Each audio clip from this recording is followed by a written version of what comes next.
Praise God. Hallelujah. Praise the Lord. Hallelujah. దేవునికి సమస్త మహిమ ఘనత ప్రభావం కలుగును గాక. Hallelujah. Hallelujah. Happy new year.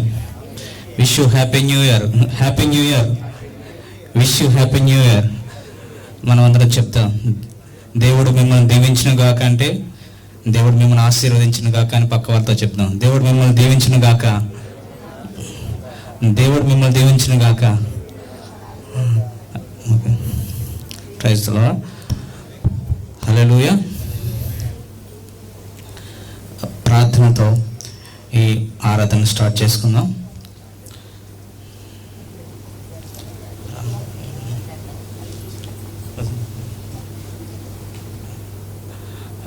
Brother Kumar రాజా ప్రార్థనతో ఈ ఆరాధన స్టార్ట్ చేసుకుందాం.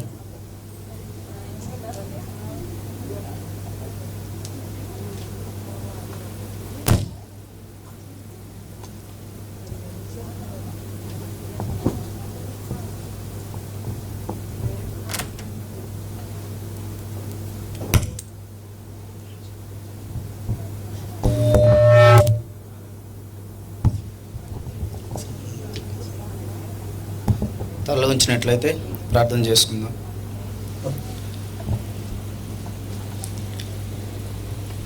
కృపగల మా తండ్రి, నీకు స్తోత్రం నాయన. నీ కృపలో నుంచి తప్పిపోకుండా ప్రభువా, నీ కృప ద్వారా మా అందరికి రక్షణనిచ్చి ప్రభువా నా తండ్రి ఈరోజు నీ సన్నిధానంలో నిలబెట్టారు ప్రభువా. నీకు స్తుతులు స్తోత్రములు తెలియజేసుకుంటున్నాం మా తండ్రి.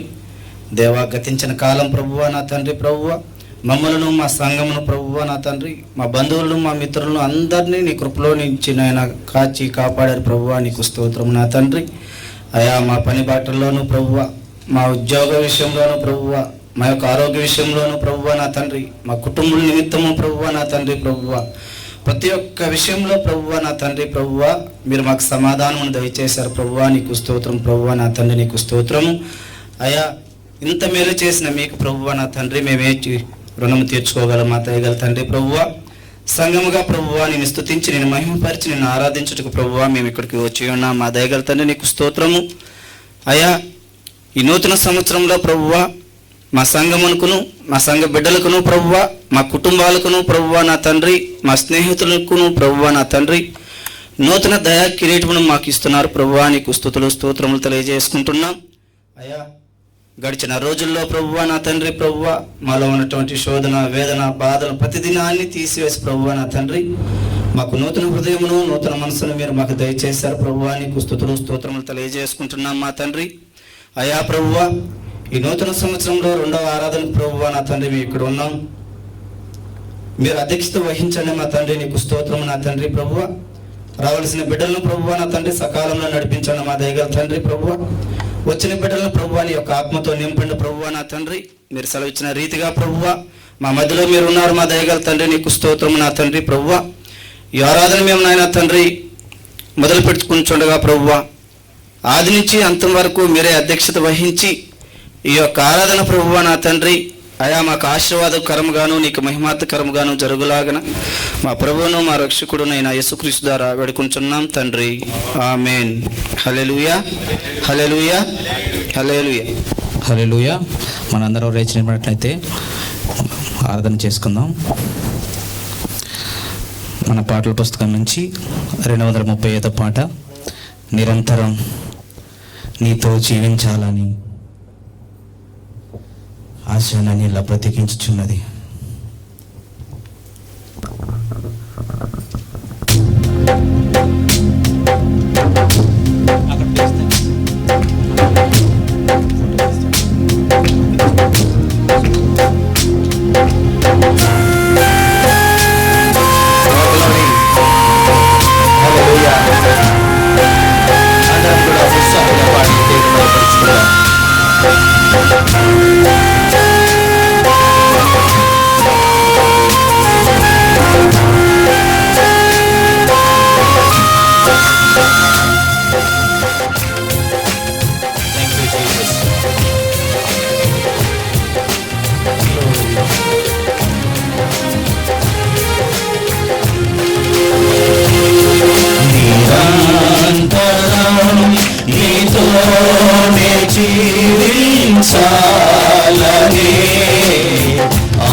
ఆశనంగిలా బ్రతికించుచున్నది.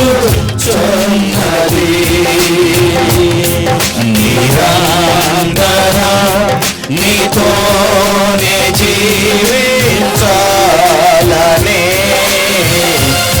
ఆశనంగిలా బ్రతికించుచున్నది. నా ప్రాణేశ్వర యేసయ్యా, నా సర్వస్వమా యేసయ్యా, నా ప్రాణేశ్వర యేసయ్యా, నా సర్వస్వమా యేసయ్యా. నిరంతరం నీతోనే జీవించాలనే ఆశనాన్నిలా బ్రతికించుచున్నది.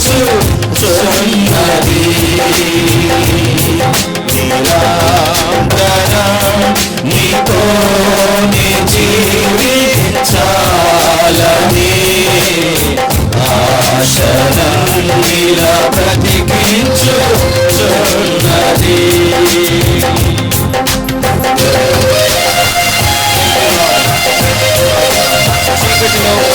చీకటిలో నీ వెలుగు నా మీద ప్రకాశింపచేసినందుకు ఆమేన్. నీలో వెలుగుగా మార్చినందుకు నీకు స్తోత్రాలు.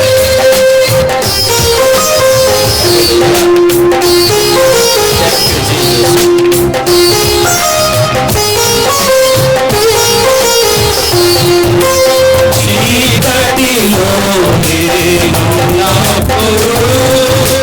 నీ వెలుగు నాపై ఉదయించెను. చీకటిలో నేనున్నప్పుడు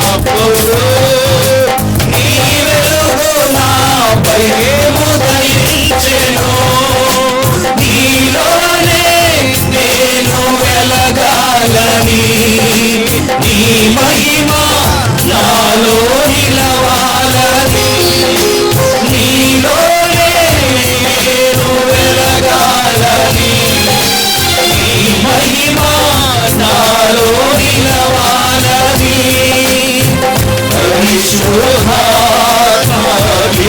పరిశుద్ధాత్మాభిషేకముతో నన్ను నింపుచున్నావు నీ రాకడకై. నిరంతరం నీతోనే జీవించాలని ఆశనాన్నిలా బ్రతికించుచున్నది.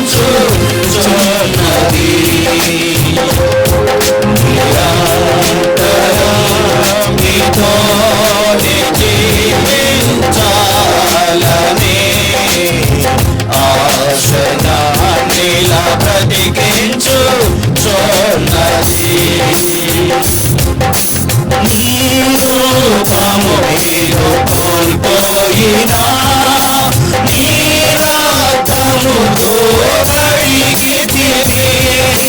నీ రూపము నేను కోల్పోయినా నీ రక్తముతో కడిగితివి. నీతోనే నేను నడవాలని నీ వలనే నేను మారాలని. నీతోనే నేను నడవాలని నీ వలనే నేను మారాలని. పరిశుద్ధాత్మ వరములతో అలంకరించుచున్నావు నీ రాకడకై. నిరంతరం నీతోనే జీవించాలని ఆశనాన్నిలా బ్రతికించుచున్నది. నిరంతరం నీతోనే జీవించాలని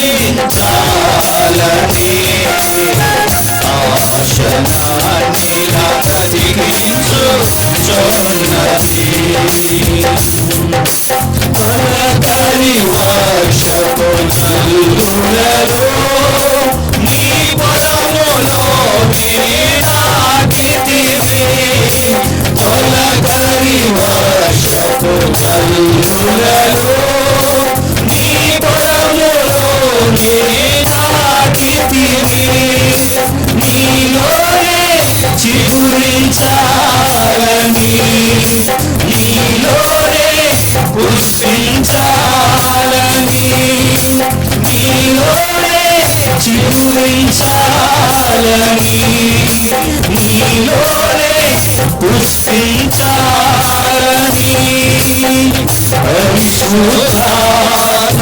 పరిశుద్ధాత్మవర్షముతో సేయపరచుచున్నావు నీ రాకడకై నిరంతరం నీతోనే జీవించాలని ఆశగా బ్రతికించుచున్నది నిరంతరం నీతోనే జీవించాలని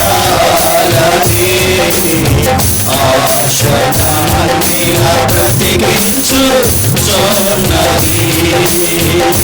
నా ప్రాణేశ్వర యేసయ్యా నా సర్వస్వమా యేసయ్యా నా ప్రాణేశ్వర యేసయ్యా నా సర్వస్వమా యేసయ్యా నిరంతరం నీతోనే జీవించాలని ఆశనన్నిల బ్రతికించుచున్నది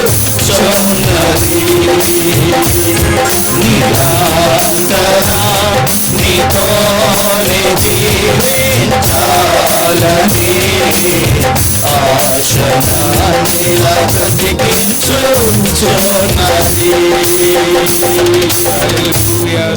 స్తోత్రం దేవానికి స్తోత్రం. నీ రూపము కోల్పోయినప్పుడు నీ రక్తంతో నన్ను మమ్మల్ని కడిగిన తండ్రి నీ స్వరూపంలోకి మార్చబడేదానికి మరి ఒక సంవత్సరం మాకు అనుగ్రహించిన దేవా నీకు వందనములు.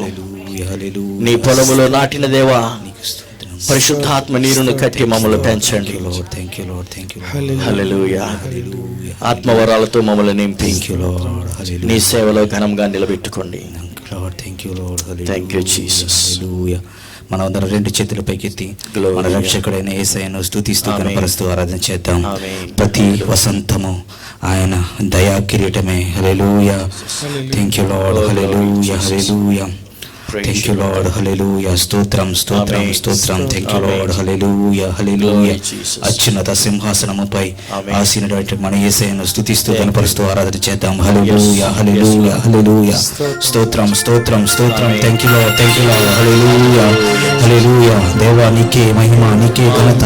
హల్లెలూయా. యెహోవా షమ్మా మాతో ఉన్న దేవా నీకు స్తోత్రం. యెహోవా ఎల్ షద్దాయ్ నీకు స్తోత్రం. హల్లెలూయా. హల్లెలూయా. హల్లెలూయా. స్తోత్రం స్తోత్రం స్తోత్రం. Thank you Lord. హల్లెలూయా.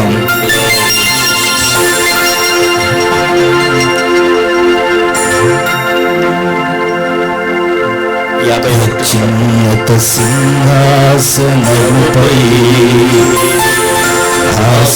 ఆసీనుడవైన నా దేవా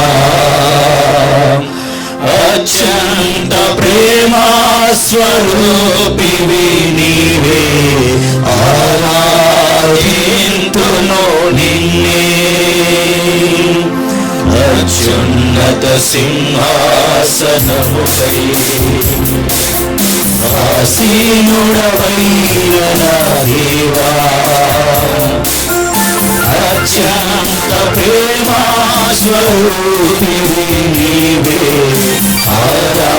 ఆరాధింతును నిన్నే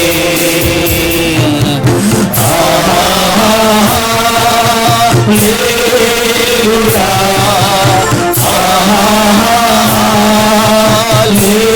హల్లెలూయా.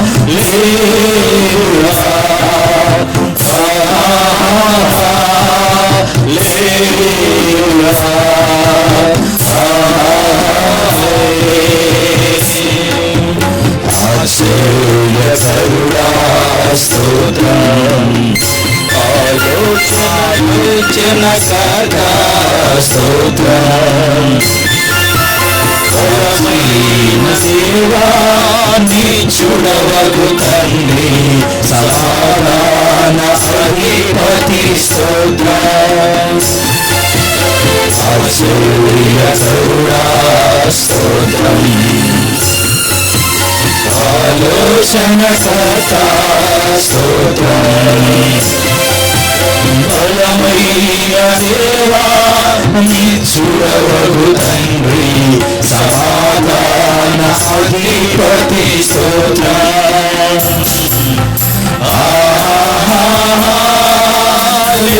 హల్లెలూయా హల్లెలూయా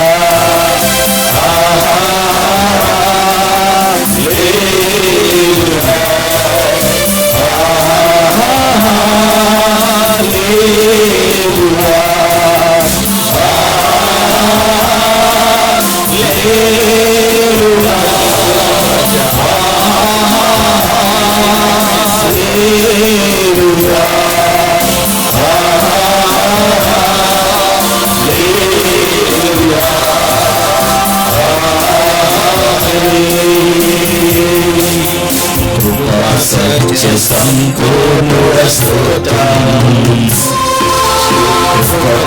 రక్షించితివి స్తోత్రం రక్తమిచ్చి విమోచించినావే నా రక్షణకర్త స్తోత్రం సత్య సంపూర్ణుడ స్తోత్రం రక్షించితివి స్తోత్రం నీ రక్తమిచ్చి విమోచించినావే నా రక్షణకర్త స్తోత్రం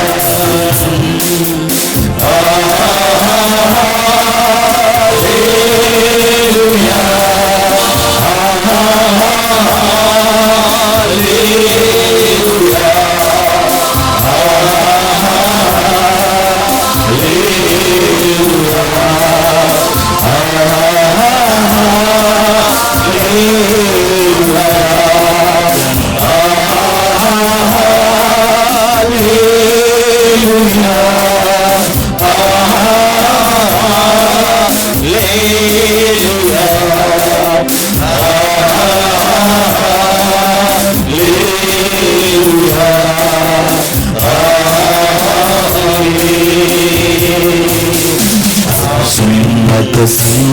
సింహాసనముపై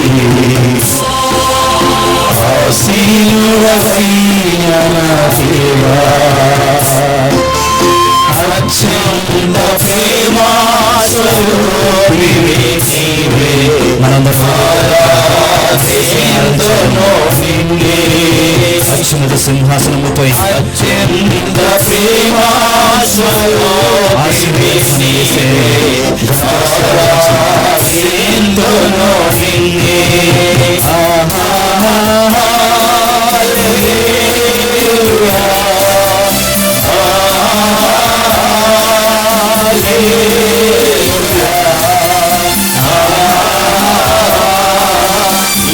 హల్లెలూయా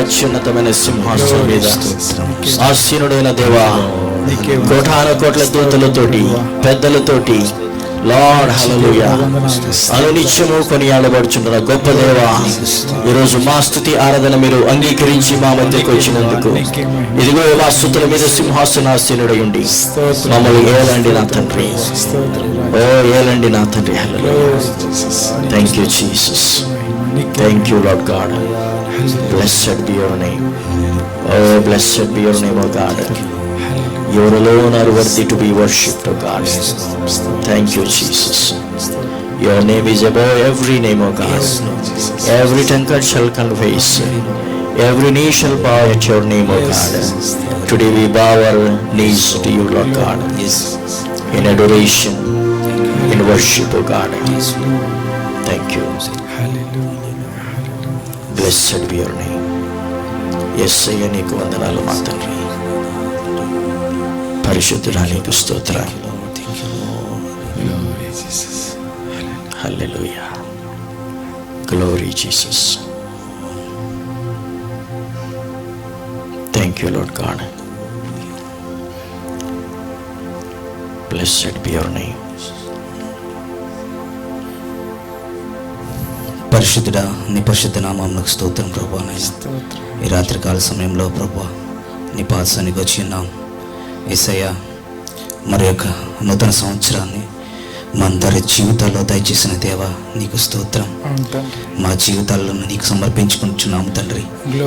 మా జీవితాలను ఆశీర్వాదకంగా మార్చండి యేసయ్య. నాయనా తండ్రి మా లోటుపాట్లను సరిచేసి ప్రభా నాయనా నీ సన్నిధిలో మేమందరం సాగిపోవడానికి ప్రభా సహాయం మాకు దయచేయమని ప్రార్థన చేస్తాను. హల్లెలూయా హల్లెలూయా. స్తోత్రం స్తోత్రం స్తోత్రం. మమ్మల్ని పరిశుద్ధపరచండి ప్రభువా నాయనా.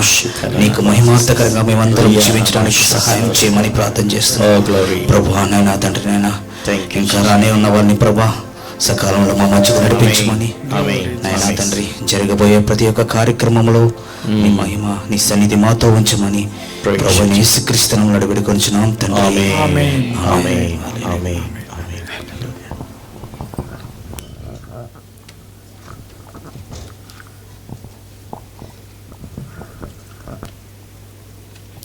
దయచేసి అందరూ కూర్చోనండి.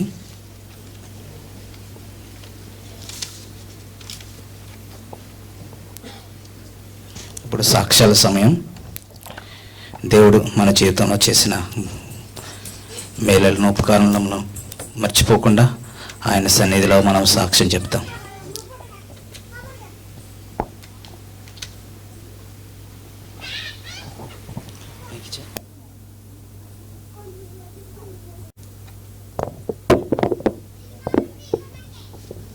హల్లెలూయా. దేవుని స్తోత్రం. మరి దేవుడు 2021లో మరి హల్లెలూయా దేవుని స్తోత్రం.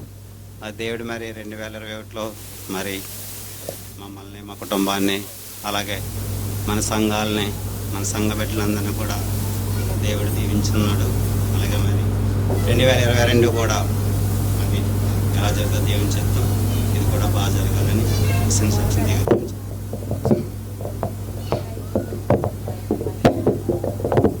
హల్లెలూయా హల్లెలూయా దేవుని స్తోత్రం. మరి నేను అయితే ఇన్ని సంవత్సరాలు అయినా కానీ ఎప్పుడు సాక్షి చెప్పలేదు. వస్తుందండి బయటికి. ఇన్ని సంవత్సరాలు అయినా ఎప్పుడు సాక్షి చెప్పలేదు. ఇప్పుడు చెప్తున్నాను నేను. దేవుని స్తోత్రం. మరి 2021లో కూడా దేవుడు మరి మమ్మల్ని మా కుటుంబాలని మా పిల్లలందరినీ కూడా కాసు కాపాడున్నాడండి. 2022లోకి వచ్చి ఉన్నాం. మరి ఇప్పుడు కూడా దేవుడు అలా కాసు కాపాడాలని కోరుతున్నాను. అలాగే మరి మన సంఘాలని మన సంఘ బిడ్డలందరినీ కూడా దీవించమని నేను అడుగుతున్నాను. అదే రకంగా కాసు కాపాడమని అలాగే చిన్న సాక్షిని దేవుడు దీవించిన కాక.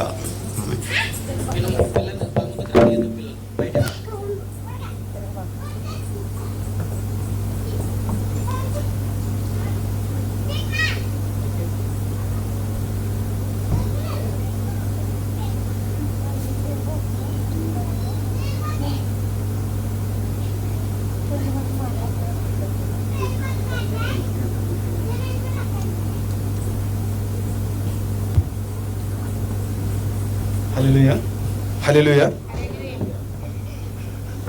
దేవుని నామములో మీ అందరికీ నా వందనాలండి. ఈ అవకాశం ఇచ్చిన అయ్యగారికి అమ్మగారికి సంఘ పెద్దలకు అందరికీ నా హృదయపూర్వక వందనాలు చెల్లించుకుంటున్నాను. నా సాక్ష్యం ఏంటంటే అండి, నేను గతించిన సంవత్సరం 2021 జనవరి నెలలో నేను ఇంటికి వెళ్ళిపోయి ఉన్నాను. అంటే నేను ఇంకా క్యాన్సిల్ చేసుకుని వెళ్ళిపోతారని చెప్పి నేను వెళ్ళిపోయానండి ఇంటికి. అంటే విజయ్ అయితే క్యాన్సిల్ చేసుకోలేదు, కానీ నేను మామూలుగా ఇంటికి వెళ్ళిపోయి ఇంకా రాకపోతారని వెళ్ళానండి. ఇంకా ఇంటికాడ ఉన్న మా మిస్సెస్ గురించి అయితేనేమి ఇంకా పిల్లల గురించి అయితేనేమి వెళ్ళిపోతారు అనుకున్నాను.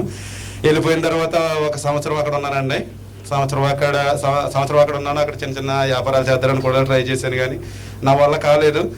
అక్కడ సంవత్సరం అంతా కూడా బాగా ఖాళీగానే ఉన్నాను. ఏం పని ఏమీ చేయలేదు. మా వ్యవసాయం పనులు ఉంటే చేసుకోవడం తప్ప కానీ వేరే పని ఏమీ చేయలేదండి.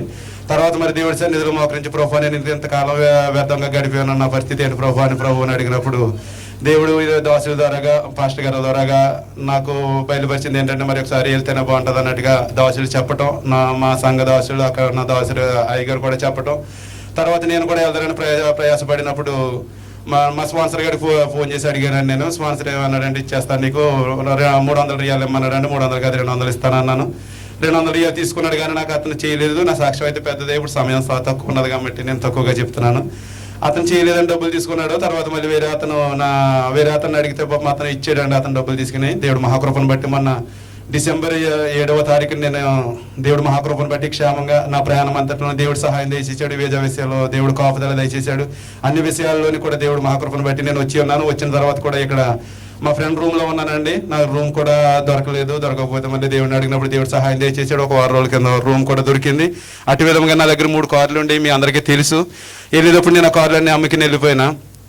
తర్వాత ఒక కార్ అయితే ఉన్నది, ఒక మేడం దగ్గర రెంట్కి అయితే ఉన్నది, అప్పటి నుంచి ఇప్పుడు కూడా ఉన్నది. కానీ అది నేను నడుపుకుంటే నాకు పెట్రోల్ ఎక్కువ అయిపోతుంది, నాకు లాభం ఉండదని చెప్పి నేను దాన్ని కాదని ఇంకో వేరే కార్ కొనాలన్నప్పుడు నేను చాలా తిరిగాను. నేను బర్కా నుంచి సుబేకా నుంచి సూర్కా నుంచి తిరిగాను.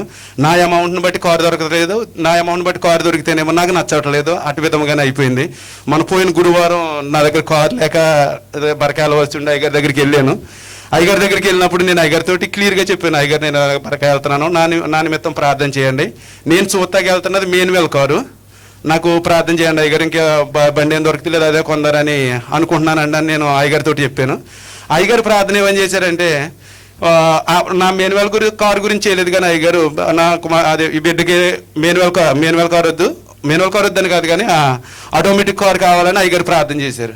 నేను మనసులో అనుకున్నాను, ఈ 2 ప్రభు నేనేమో మేన్వెల్ కారు చూస్తాకి వెళ్తున్నానంటే ఈయనేమో ఆటోమేటిక్ కారు అన్నారు ఏంటా అని నేను అనుకున్నాను. దేవుడు మహాకృపను బట్టి నేను బర్కా వెళ్ళానండి అయ్యగారు కారు వేసుకుని. అక్కడికి వెళ్ళేటప్పటికి ఆ కారు వాటర్లో ఒక 2-3 నెలలు ఉండి ఉంటుంది బహుశా, అట్లాగ ఉందని కారు చూసేటప్పటికి నాకు నచ్చలేదు. ఇంకా నేను వాడిని అడగలేదు కూడా. ఇంకా వెంటనే వెనక్కి వచ్చేసానండి. వెనక్కి వచ్చేసిన తర్వాత అయ్యగారు కారు పట్టుకొచ్చి ఇచ్చేసాను. ఆ మాట నా హృదయంలో ఉంది. నిన్న శుక్రవారం నేను 3 గంటల నుంచి 6 గంటల వరకు జుమ్మా మార్కెట్కి వెళ్ళానండి. అక్కడ కాలేజ్ చూస్తున్నాను, నాకు నచ్చిన మళ్ళీ ఇక్కడ కూడా అదే సేమ్ సిచ్యువేషన్. బడ్జెట్ ఎక్కువ ఉండాలి, బడ్జెట్ ఎక్కువ ఉంటే మంచి కారు ఉంటుంది. నా బడ్జెట్ తగ్గ కారు దొరకట్లేదు. దొరకకపోతే 6 గంటల వరకు కూడా నేను కారు గురించి చాలా ప్రయాసపడ్డాను. నేను, మా బావగారు, ఇంకొక ఫ్రెండ్ వచ్చాడు అనమాట. నా ఫ్రెండ్ ఏమో కురుమాతుంది. సరే ఇంకా వాళ్ళు కూడా అన్నారు ఇంకెళ్ళిపోదాం, ఇంకా మనకి ఏం దొరకం, ఇంకెళ్ళిపోదాం, మళ్ళీ వారం చూద్దారులే అన్నారు. నాకేంటంటే నాకు 1వ తారీఖు బండి కావాలి ప్రభు, నేను ఇంతగానో అడుగుతున్నాను, నేను నాకు సహాయం దయచేయి, నువ్వు చేయకపోతే నాకు ఎవరు చేస్తారని నేను మనసులో అనుకుంటున్నాను. వాది కబీర్ మార్కెట్ నుంచి ఈ కురుమొచ్చి వరకు కూడా కురుములాతను దింపాలని ఇంకొక అతన్ని. కురుమొచ్చి దాకా కూడా వాళ్ళు నాతో మాట్లాడుతున్నారు కానీ వాళ్ళ మాటలు నాకు ఎక్కట్లేదు. నేను దేవుడితోటే అడుగుతున్నాను, ప్రభు నాకు కావాలి, నాకు కారు ఇస్తాను, ఇవ్వాలి, నాకు ఎలాగైనా కారు అవుతుంది అనుకున్నాను. అవ్వలేదు ప్రభు. నా పరిస్థితి ఏంటి, నాకు 1వ తారీఖు వచ్చిందంటే నాకు పని స్టార్ట్ చేసుకోవాలి కదా ప్రభు అని అడిగినప్పుడు అతన్ని దింపుదారని కురుము రౌండ్ బోర్డు దాటేసి కురుం పార్క్ రోజు గార్డెన్ ఉంది కదండి, గార్డెన్లోకి వెళ్ళి అతను దింపాలి. దింపుదారని అలా రౌండ్ తిరిగేటప్పటికి యారీస్ అండి ఒకటి 2008 మోడలు, దానికి ఒక స్టిక్కర్ పెట్టుకుని కారు వెళ్తుంది. వెంటనే నేను చూడలేదు, మా బావగారు చూసి బావగారు నెంబర్ ఉందంటే అప్పుడు అతను సిగ్నల్ ఇస్తే పక్కన ఆఫ్ చేసాడండి. దేవుడు మహాకృపను బట్టి నేను అనుకున్న దానికంటేను తక్కువగా నాకు కారు దొరికిందండి. దేవుడు మహాకృపను బట్టి నేను చాలా అనుకున్నాను, దానికంటే సగంలోకే దొరికింది నాకు కారు. దేవుడు మహాకృప, దేవుడు అయ్యగారు ప్రార్థన చేసిన విధంగానే నాకు గేర్ కూడా ఆటోమేటిక్ దొరికిందండి. నేను మెనువల్ అన్నాను, ఆయన ప్రార్థన ఏమో ఆటోమేటిక్ అని చేసాడు, నాకు ఆటోమేటిక్ కారే దొరికిందండి. దేవుడు మహాకృపను బట్టి రేపొద్దున రిజిస్ట్రేషన్ అవ్వాల్సి ఉందండి కారు. మీరందరూ మీ అనుదిన ప్రార్థనలో జ్ఞాపకం చేసుకోండి. ఆ రిజిస్ట్రేషన్లో కూడా ఏమీ ఇబ్బందులు ఏమీ లేకుండా లేట్ కాకుండాను అది రేపొద్దున నా పేరు రిజిస్ట్రేషన్ అయ్యే కృప దేవుడు దయచేసేలాగా మీ అనుదిన ప్రార్థనలో జ్ఞాపకం చేసుకోండి. ఇడిచిపెట్టి వచ్చిన నా భార్య, నా బిడ్డలు, నా కుటుంబం నిమిత్తం కూడా మీరు అందరూ కూడా ప్రార్థన చేయండి. ఇప్పటి వరకు మీ అనుదిన ప్రార్థనలో నాకు మీరు జ్ఞాపకం చేసుకుంటున్నారని నేను అనుకుంటున్నాను. అటు విధంగా మీరు కంటిన్యూ చేయాలని నా ఇచ్చిన సాక్షిని దేవుడు దీవించి ఆశీర్వదించును గాక.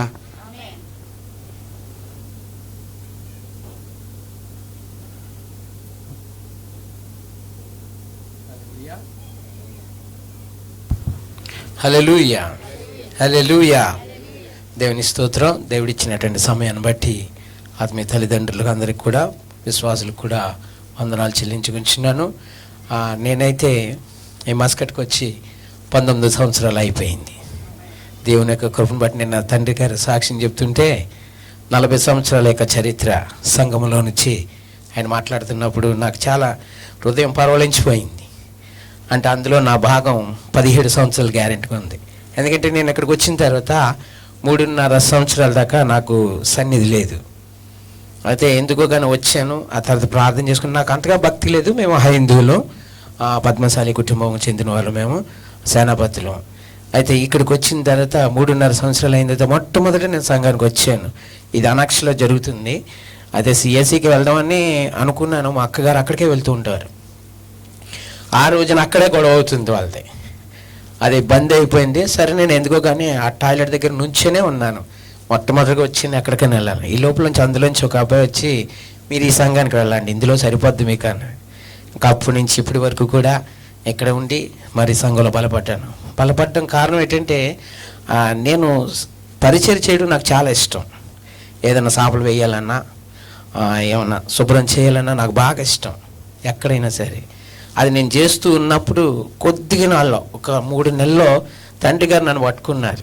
బాబు, నువ్వు పరిచయం చేస్తున్నావు కానీ యేసుప్రభు నీకు తెలుసా అన్న మాట నన్ను పవళించిపోయింది. అవును కదా, పరిచయం చేస్తున్నానంటే ఏదో గొప్పతనమే అని అనుకున్నాను. కానీ యేసుప్రభుని తెలుసుకోవాలా, యేసుప్రభుని చూసేవాని అన్నప్పుడు అప్పటికప్పుడే నేను ప్రార్థన చేశాను. ఆత్మ పవళించిపోయింది. శరీరం అంతా కూడా చెమట పట్టేసింది. అసలు ఏంటి ఇలాగ అవుతుందని అనుకున్నాను. కానీ దేవుని యొక్క దర్శనాన్ని నేను చూడగలిగాను. ఆయన ఏ విధంగా మాట్లాడాడో నిజమే, నిన్ను చూడాలి కదా అన్నప్పుడు ఆరాధనలో నాకు కనబడ్డాడు దేవుడు. అప్పటి నుంచి ఇప్పటి వరకు కూడా నన్ను ఆత్మీయ తండ్రి గారు ఎన్నో సలహాలు ఇస్తూ బలపడ్డారు. ఈ రోజుని ఈ విధంగా మీ అందరి మధ్య నేను ఎలాగ ఉన్నానంటే అది 1 దేవుని కృప, 2 ఆయన యొక్క సహకారం, సపోర్టు. ఎలా బలపడాలి, ఎలా ప్రార్థన చేసుకోవాలి, ఏ కష్టం వస్తే ఎలా చేయాలి, ఎవరితో ఎలా మాట్లాడాలి, అవన్నీ కూడా నాకు నేర్పారు. అంటే కారణం ఈ రోజు నీ స్థితిలో ఉన్నంటే ఆత్మీయ జీవితంలో వారు నాకు ఇచ్చిన సహకారం బట్టి ప్రభుని బట్టి వందనాలు చెల్లిస్తున్నాను. వారు నాకు 3 కుమార్తెలు, ఒక కుమార్తెకి పెళ్ళి అయిపోయింది, ఇంకిద్దరు బిడ్డలు ఉన్నారు. వారికి కూడా మీరు ప్రార్థన చేయండి. వారందరికీ కూడా చదువు అయిపోయింది. అయితే దేవుడు గొప్ప కార్యం చేయాలని మీరు ప్రార్థన చేయండి. నాకు ఇక్కడికి వచ్చిన తర్వాత మొట్టమొదట ఆత్మీయ స్నేహం అంటే మా బావగారే. వారే నన్ను బలపరిచారు. వారితో నాకు ఎక్కువ స్నేహం ఉండేది. మా చెల్లి కుమారి, వారి తర్వాత మిగతా వాళ్ళందరూ కూడా వచ్చేసారు. దేవునికి వందనాలు. అయితే ఎక్కువ నన్ను బలపరిచినారో వాళ్ళ నైట్లో వాళ్ళ ఇంటికాడ ఉండేవాళ్ళం. ఆయన నన్ను అక్క వాళ్ళ ఇంటికి వెళ్ళిపోను కాదు, వీళ్ళ ఇంటికి వెళ్ళిపోండి ఎక్కువ. దేవుడు నన్ను ఈ విధంగా బలపరిచారు. కాబట్టి నా కొరకు ప్రార్థించండి. మీ అందరి కొరకు నేను ఎప్పుడు కూడా ప్రార్థన చేస్తూ ఉంటాను. సంఘం కొరకు ప్రార్థన చేస్తుంటాను. నా కొరకు కూడా, నా కుటుంబం కొరకు కూడా ప్రార్థన చేయండి. దేవుళ్ళో మరింతగా ఎదిగలేగన స్థిర సాక్ష్యం దేవుడు దీవించుగాక.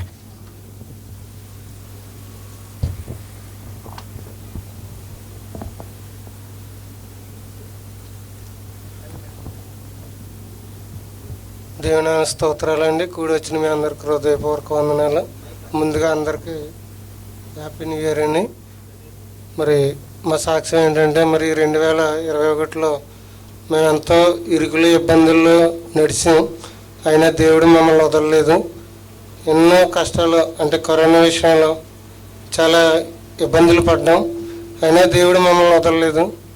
మరి నేను ఈ నెలకి 22 సంవత్సరాలు అవుతుందండి ఒమాన్ దేశం వచ్చి. మరి 11 వీసాలు అయినాయి, ఇప్పుడు 12వ వీసా. అలాగే అంటే అనుకుంటలేదండి, నేను మన పాపను తీసుకొద్దామని అనుకున్నాం. అక్టోబర్ 8వ తారీఖుని అలా అనుకున్నాం, అంతే తీసుకొద్దామని. వెంటనే మరి మా స్పాన్సర్ ద్వారా మాకు వీసా వచ్చింది. బిడ్డలను దేవుడు ఇక్కడ తీసుకొచ్చాడు. సాక్షి బిడ్డలకి ఇక్కడ నిలబెట్టాలని అనుకున్నాం. తర్వాత నాకు ఇప్పుడు ఏమనిపించిందంటే, ఇంకెందుకు 22 సంవత్సరాలు అన్నాం కదా, వెళ్ళిపోదాం ఎందుకు అని చెప్పి నేను ఒక 4 రోజుల నుంచి అనుకుంటున్నాను మనసులో, వెళ్ళిపోదాం ఇంకా ఎందుకు బిడ్డలతో ఉందాం ఇంటికాడని. అలాగే అయ్యగారికి మొన్నసారి చిన్న మాట అడిగాను, అయ్యా వెళ్ళిపోదామని నేను అనుకుంటున్నాను, మరి ఏం చేద్దామంటే అయ్యగారు నా మీద కోపం పడ్డారు. అదేంటి బ్రదర్, సంఘం వదిలేసి వెళ్ళిపోతావా, ఉండండి ఇంకానే కొద్ది రోజులు ఉంటే, ఇంకా అదర్ ఫ్యూచర్ మీరు వయసు అవుతుంది కదా, ఉండండి సంఘం అంతా ఇక్కడ బలపడుతున్నాం కదా అని చెప్పి అయ్యగారు సలహా ఇచ్చారండి. దాన్ని బట్టి నేను కూడా హృదయం మార్చుకుని మరి ఈ నెలలో వీసా వేయించుకోవాలని అనుకుంటున్నాను. అలాగే మరి మా కుటుంబం గురించి మీరు ప్రార్థన చేయండి. అలాగే మా పాపకి ఇప్పుడు 3వ నెల అవుతుంది వచ్చి ఇక్కడికి, ఇంకో నెల కూడా పాపకి వేయించాలని అనుకుంటున్నాను. ఎందుకంటే పాప వెళ్ళిపోతాను డాడీ ఇంటి దగ్గర స్కూల్ పోతుందంటే, ఉండమ్మా ఇంకా అలాగే అయ్యగారు ఇలాగ అన్నారు కదా, ఇప్పుడు నేను వేయించుకుంటాను ఈ సంవత్సరానికి ఇటు వీసా, ఇంకో నెల ఉండండి తర్వాత పంపుతాను అని చెప్పాను. మరి నా వీసా గురించి మీరు అందరూ ప్రార్థనలో పెట్టండి. ఈ నెలలో వీసా, అలా మా కుటుంబం గురించి మా బిడ్డల గురించి అనుదిన ప్రార్థనలో పెట్టమని ఈ చిన్న సాక్ష్యం దేవుడు దీవించుగాక.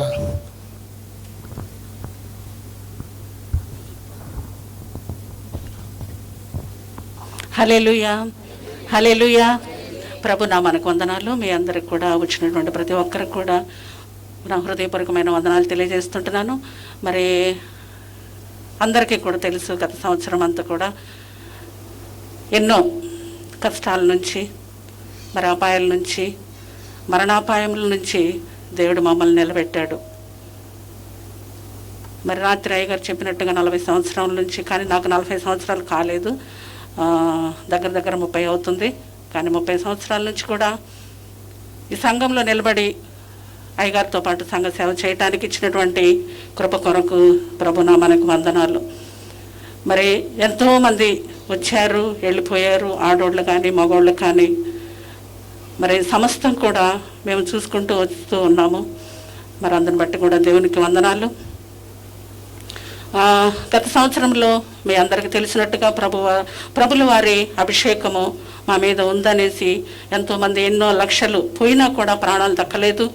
మరి దేవుడు ఆశ్చర్యరీతిగా గత సంవత్సరంలో మమ్మల్ని నిలబెట్టి ఆయుష్ని పొడిగించి ఇంకా తన పరిచర్యలో వాడుకోవటానికి ఇచ్చినటువంటి కృప కొరకు కూడా ప్రభునామానికి వందనాలు తెలియజేస్తుంటున్నాను. అంతేకాకుండా రేపు 5వ తారీఖు నేను ఇండియాకు వెళ్తుంటున్నాను. మరి పాపకి సంబంధాలు వస్తూ ఉన్నాయి. దేవుని చిత్తమైతే ఇద్దరం వెళ్ళాలనుకుంటున్నాము. 1 వారంలో అయ్యగారు తిరిగి వచ్చేస్తారు. మీ అందరూ కూడా మీ ప్రాంతంలో గుర్తు చేసుకొని మరి పాప విషయమై జ్ఞాపకం చేసుకోనమని మీ అందరినీ కూడా అడుగుతూ ఉంటున్నాను. ఆమేన్. దేవుడు దీవించును గాక.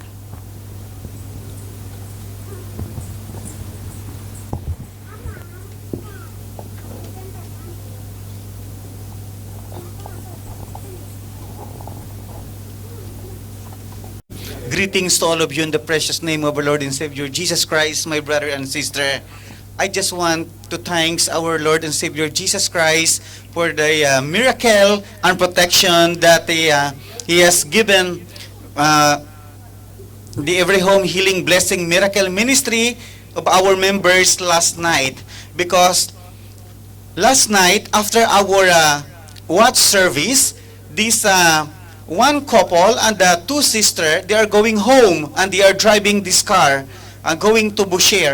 And then suddenly, while they are in driving, suddenly one of the Omani car hit their car, and suddenly their car is used to roll onto this gutter to other side. So while this the car is rolling, this two couple shouting, "In the mighty name of Jesus, in the mighty name of Jesus." And you know what happened? The car is totally damaged, but these four brothers and sister there inside the car, they by the grace of God, they are protecting by the power of Jesus Christ. So my brother and sister, hallelujah, this is a great and mighty testimony that what Jesus Christ has done yesterday. So I just want to thanks and lift up the name of Jesus Christ alone. And secondly, I just want to thank you for my past 16 years in this congregation. Really, Jesus Christ, hallelujah, He is blessing me more and more. And to you, my brother and sister, and to our beloved pastor, thank you so much. Hallelujah. Really, I feel comfortable and I grow spiritually in this congregation through the leadership of our beloved pastor and ama. To God be the glory. Amen. Hallelujah. హల్లెలూయా. సహోదరుడు pastor గ్లీన్ గారు సాక్ష్యం చెప్పుతుంటున్నాడు. నిన్నటి దినాన వాళ్ళకు watch night service జరిగింది. 1 గంటకు ఆరాధన ముగించిన తర్వాత వాళ్ళు ఇద్దరు భార్యాభర్తలు, ఇద్దరు వేరే సిస్టర్లు కలిసి కార్లో వెళ్తుంటున్నప్పుడు, బోషర్లో వెళ్తుంటున్నప్పుడు ఒక ఓమాని వచ్చేసి వాళ్ళ కార్ను కొట్టాడంట. వీళ్ళ ఉన్న బ్రదర్స్ సిస్టర్ ఉన్న కారు 2 సార్లు పల్టీలు కొట్టి అవకల రోడ్డుకి వెళ్ళిపోయింది. ఐ మీన్ కానీ కార్ అంతా డ్యామేజ్ అయిపోయింది, కానీ లోపల ఉన్న వారికి ఏమి కూడా తగలేదు. దేవునికి స్తోత్రం. Praise God. అక్కడక్కడ కొంచెం దెబ్బలు తగిలినాయి, అంతవరకే. Praise God. గాయాలు అనేవి ఏవి కూడా లేవు. దేవునికి స్తోత్రం. వెంటనే హాస్పిటల్ తీసుకెళ్ళి అన్నీ చేశారు, ఏం కాలేదు. వాళ్ళు ఇంటికి వెళ్ళిపోమన్నారు అని చెప్పేసి చెప్తుంటున్నాడు. ఈ సంఘటన జరిగినప్పుడు వారిలో ఉన్నటువంటి ఆ యొక్క భార్యాభర్తలు ఇద్దరు కూడా కలిసి యేసయ్యా మమ్మల్ని కాపాడు అని చెప్పేసి గట్టిగా అరిచారంట. ఆ కాపుదలనే వారిని కాపాడిందని చెప్పేసి పాస్టర్ గారు చెప్తూ ఉంటున్నాడు. దేవుని యొక్క కాపుదల వారికి అనుగ్రహించి ఇంత గొప్ప యాక్సిడెంట్ అయినప్పటికీ కూడా ఎలాంటి తొందర లేకుండా వారిని కాపాడినందుకు దేవునికి మహిమ కలుగును గాక. ఆమేన్. రెండవదిగా పాస్టర్ గారు ఏమంటారంటే, ఈ సంఘంలో 16 సంవత్సరాల నుంచి ఆయన మనతో సహవాసం చేస్తూ ఉంటున్నాడు. ఈ సంఘంలో నేను చాలా నేర్చుకుంటున్నాను, నేను అభివృద్ధి పొందుతూ ఉంటున్నాను అని చెప్పేసి చెప్తూ ఉంటున్నాడు. వాళ్ళ సంఘం ఏదైతే ఉంటుందో every home healing and blessing ministry వాళ్ళ చర్చ్ పేరు అయి ఉంటున్నది. ఆ చర్చ్ సంఘం తరపున మన సంఘానికి మీ అందరికీ వందనాలు చెల్లిస్తూ ఉంటున్నాడు. ఆమేన్. వాళ్ళ సంఘము అనుదినము కూడా ఎదుగుతూ ఉంటుంది. ఆమేన్. మనలాగానే చాలా మంది వస్తూ ఉంటున్నారు, మరలా ఈ దేశం నుంచి రక్షణ పొందుకొని వెళ్తూ ఉంటున్నారు. ఇప్పుడు వాళ్ళ తరపున ఫిలిప్పీన్స్లో కూడా సేవ జరుగుతుంటుంది, అక్కడ కూడా సంఘము స్థాపించబడుతూ ఉంటుంది. ఆమేన్. హల్లెలూయా. దేవునికి స్తోత్రం. పాస్టర్ గారిని మన మధ్యలో ఆ భాష తెలియకపోయినా కానీ దేవుని బిడ్డలారా, మనకు కొంచెం అర్థం కాకపోతే ఎంత నసుకుతామో ఎంత కులుకుతా ఉంటామో తెలియదు. ఆమేన్. Praise God. కానీ నేను 16 సంవత్సరాల నుంచి చూస్తూ ఉంటున్నాను, ఒక్కరోజు కూడా విసుక్కున్నట్టు నాకు అనిపించలా. ఆమేన్. Praise God. ఇలాంటి స్వభావం మనం నేర్చుకోవాలి, ఇలాంటి తత్వం మనకు ఉండాలి. ఆమేన్. Praise God. కనుక ఇది మనకు ఆయన చాలా ఆశీర్వాదకరం. ఆమేన్. ఎంతోమంది ఫిలిపిన్ వాళ్ళకు ప్రార్థించడం కానీ, విడుదల ఇచ్చడం కానీ చాలా విషయాలలో తోడ్పడుతుంటున్నాడు. దేవునికి స్తోత్రం కలుగును గాక. మేమిద్దరము 8 సంవత్సరాలు ప్రేయర్ పార్ట్నర్స్. హల్లెలూయా. గంట సేపు ఏ ఊసులు మాట్లాడేది లేదు, ఉట్టి ప్రార్థనే. మన సంఘం కొరకు ఆయన ప్రార్థన చేస్తాడు, వాళ్ళ సంఘం కొరకు నేను ప్రార్థన చేస్తాను. తెలుగు కమ్యూనిటీ కొరకు ఆయన ప్రార్థన చేస్తాడు, ఫిలిపినో కమ్యూనిటీ కొరకు నేను ప్రార్థన చేస్తాను. ఇప్పుడు ఆయన బయటకు వచ్చాడు కాబట్టి మేము కలవలేకపోతున్నాం, అంతేగాని లేకపోతే 8 సంవత్సరాలు మేము ఇద్దరం కలిసి, ఎవరికి తెలియదు, ఇప్పుడు నేను మీకు చెప్తూ ఉంటున్నాను, ప్రేయర్ పార్ట్నర్స్ మనకు అందరికీ ఉండాలి. అప్పటి నుంచి నాకు సరైన పాఠం మళ్ళీ దొరకలేదు నాకు. ఐ మీన్ ఆయన బయటకు వచ్చిన తర్వాత మాకు సరైనటువంటి అవకాశం లేక మేము కలవలేకపోతుంటున్నాం. వాక్యం ధ్యానించడం కానీ, మాట్లాడుకోవటం కానీ, ప్రార్థన చేసుకోవటం 8 సంవత్సరాలు మేము ఇద్దరం కలిసి చేసాం. మీకు కూడా ప్రతి ఒక్కరికి ప్రేయర్ పార్ట్నర్ ఉండాలి, ఇది చాలా అవసరం.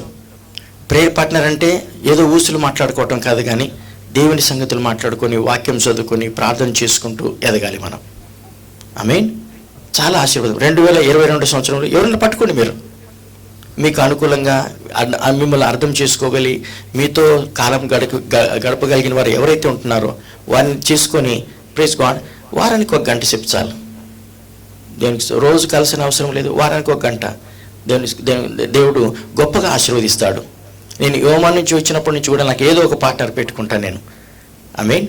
కనుక మీరు కూడా అలా అలవాటు చేసుకోండి దేవుని బిడ్డలారా. ఆమేన్. దేవుడు మిమ్మల్ని దీవించును గాక. హల్లెలూయా. ఈ సమయంలో నాకు కూడా ఒక సాక్ష్యం గుర్తొస్తుంది. దేవుడు చేసిన మేలును మనం మర్చిపోకూడదు. గత సంవత్సరంలో నేను ఇండియా వెళ్ళడం జరిగింది. మొదటిసారి ఎమర్జెన్సీ మీద వెళ్ళినప్పుడు సెప్టెంబర్ లాస్ట్ వీక్లో షహీన్ వచ్చే ముందనమాట. ఏం జరిగిందంటే, నేను లగేజ్ అంతా సర్దేసుకున్నాను. 10:30కి నా ఫ్లైట్, 7 o'clockకి బ్రదర్ వచ్చారు, అన్ని లగేజ్ లోపల పెట్టేసుకున్నా. జస్ట్ కార్ ఎక్కే ముందు 1 నిమిషం అని చెప్పి నేను పైకి వెళ్ళి నా కార్కి తీసుకుని, సెకండ్ కార్ పార్కింగ్ ఫ్రీగా ఉందన్నమాట.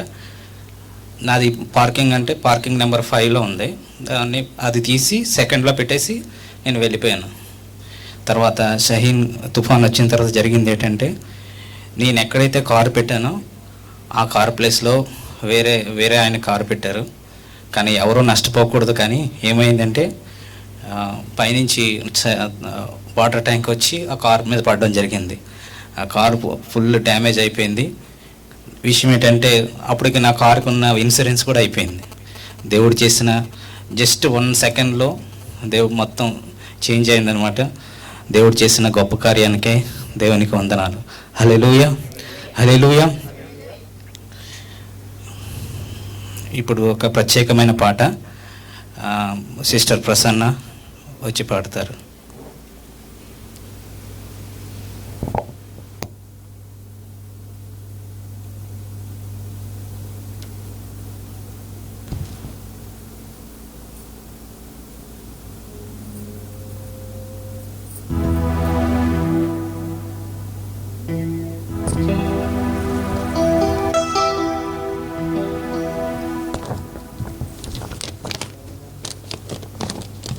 హల్లెలూయా.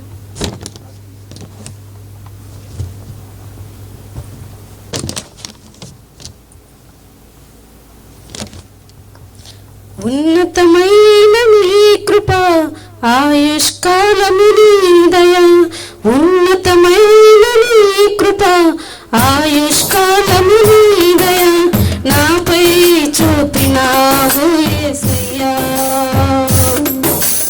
ఉన్నతమైన నీ కృప ఆయుష్కాలము నీ దయ నాపై చూపినావు యేసయ్యా. ఎంతటి గానము నీ దయ పొందుటకు, నీ పాదములు చేరి ఆరాధించుటకు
చూపినావు యేసయ్యా.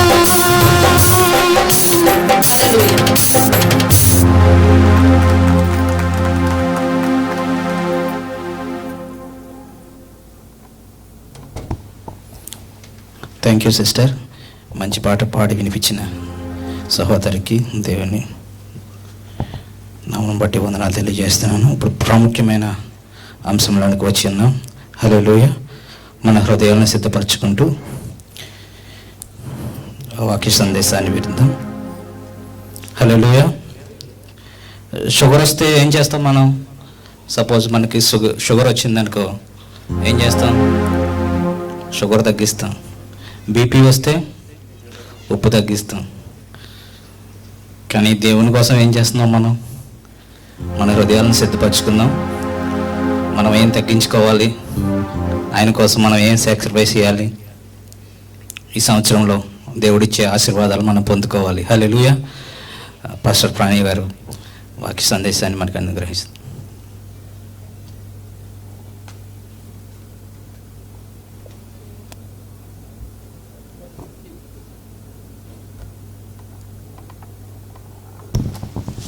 హల్లెలూయా.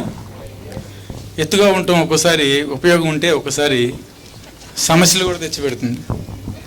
కాబట్టి ఇంట్లో వస్తువులు ఏమైనా అందకపోతే ఎత్తుగా ఉంటే ఉపయోగం, ఇట్లాంటి స్థలంలో ఎత్తుగా ఉంటే కొద్ది కష్టం. సరే, సర్దుకుందాం. దేవునికి స్తోత్రం. దేవుడు ఇచ్చినటువంటి సమయాన్ని బట్టి దేవుని నామమునకు మహిమ కలుగును గాక. మరి నూతన సంవత్సరంలో మీ అందరికీ కూడా మన ప్రభువును ప్రియ రక్షకుడైనటువంటి యేసుక్రీస్తు నామం పేరిట శుభాకాంక్షలు తెలియజేస్తున్నాను. మిమ్మల్ని, మీ కుటుంబ సభ్యులందరినీ కూడా దేవుడు బహుగా దీవించి ఆశీర్వదించును గాక. ఆమేన్.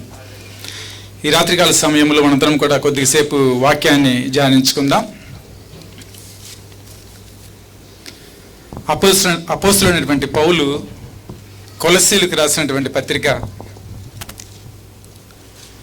1వ అధ్యాయం 20వ వాక్యం చూద్దాం. ఒక నిమిషం, అందరు తీశారా?